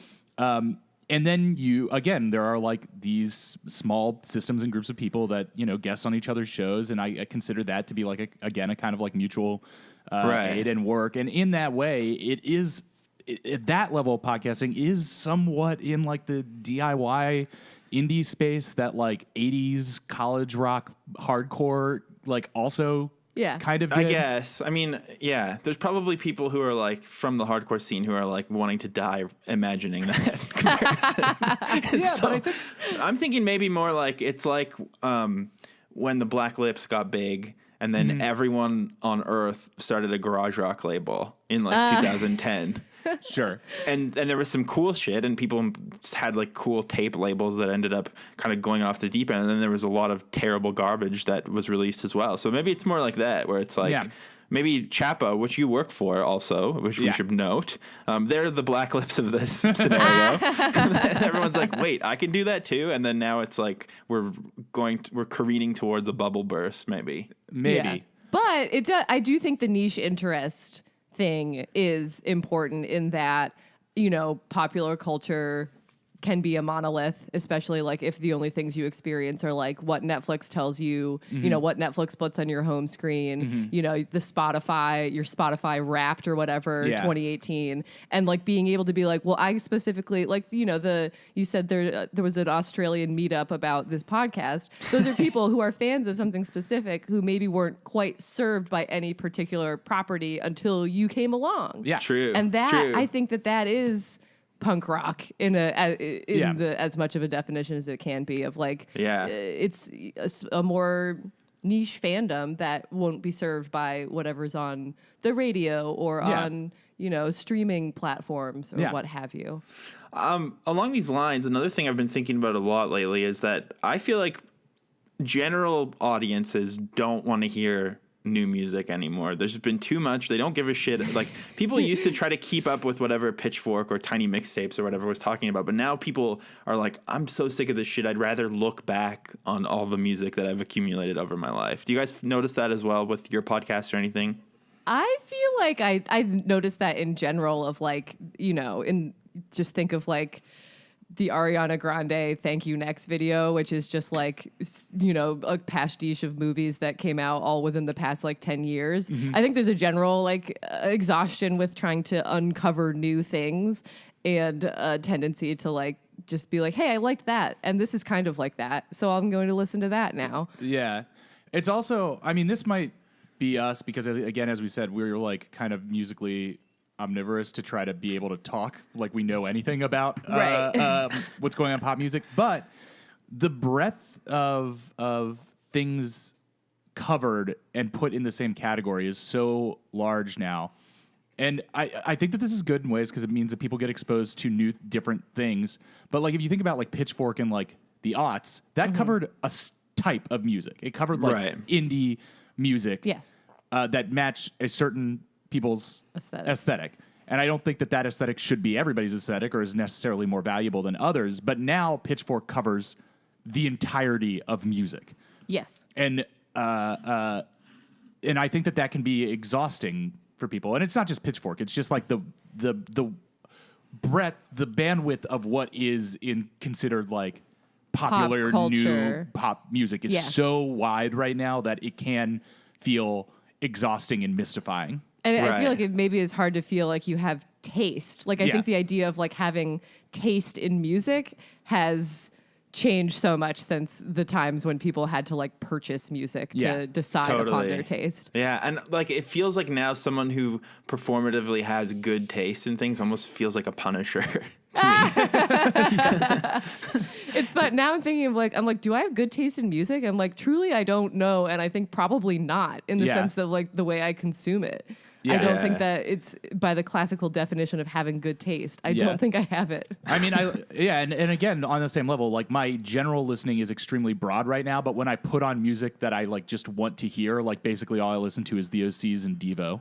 So I don't know, is that good taste? I probably not. Who can say? Who can say? Okay, well, that's great. What do you guys want to plug before we shut this down? When's this coming out? Friday, whatever this Friday is. All right. Cool. Well, for December 21st. Is our Post Malone episode going to come out by then? Yes. We just released an episode discussing our feelings on Post Malone, a pop cultural boogeyman of 2018 that makes a lot of people very uncomfortable, but I think that we had a good time talking about it. Yep. Wait, does he have a book? We read we discussed the like insane Washington Post roast of Post Malone from a couple months ago when a writer went to Posty Fest, which was his signature festival, aka like a concert with maybe 5 openers. But we discussed what a festival counts as in it. We will. But we used that as the framework to talk about Post Malone's entire year, because a lot of people, and there were some other articles too. Everyone wrote an article this year that was basically like Post Malone. So he's a guy, I guess. He's here. Yeah, it's the ultimate. He's the ultimate him artist of this year. Yeah. But I think we basically in the end come to his defense. Yeah. So if you want to hear us get all our feelings about Post Malone out, That is posted on our page, which you can find anywhere you download podcasts. Name of the podcast is And Introducing, or you can find us on SoundCloud at soundcloud.com/and Dash intro dash pod. This is how we do our outro. So I'm glad that we got to do it on your podcast. It's crazy to have like real podcasters on our podcast. It sounds so much better now. I just wanted to let you guys talk the whole time. Oh man. But I mean, it feels empowering to have a bit, I will say, either an intro bit or an outro bit. So it's a nice armor to put on. Yeah, we need more. We actually need to develop more bits, because then you can just do the bits over and over and you don't have to worry about whether the new stuff you're saying is any good. Yeah. Right. Bits all day.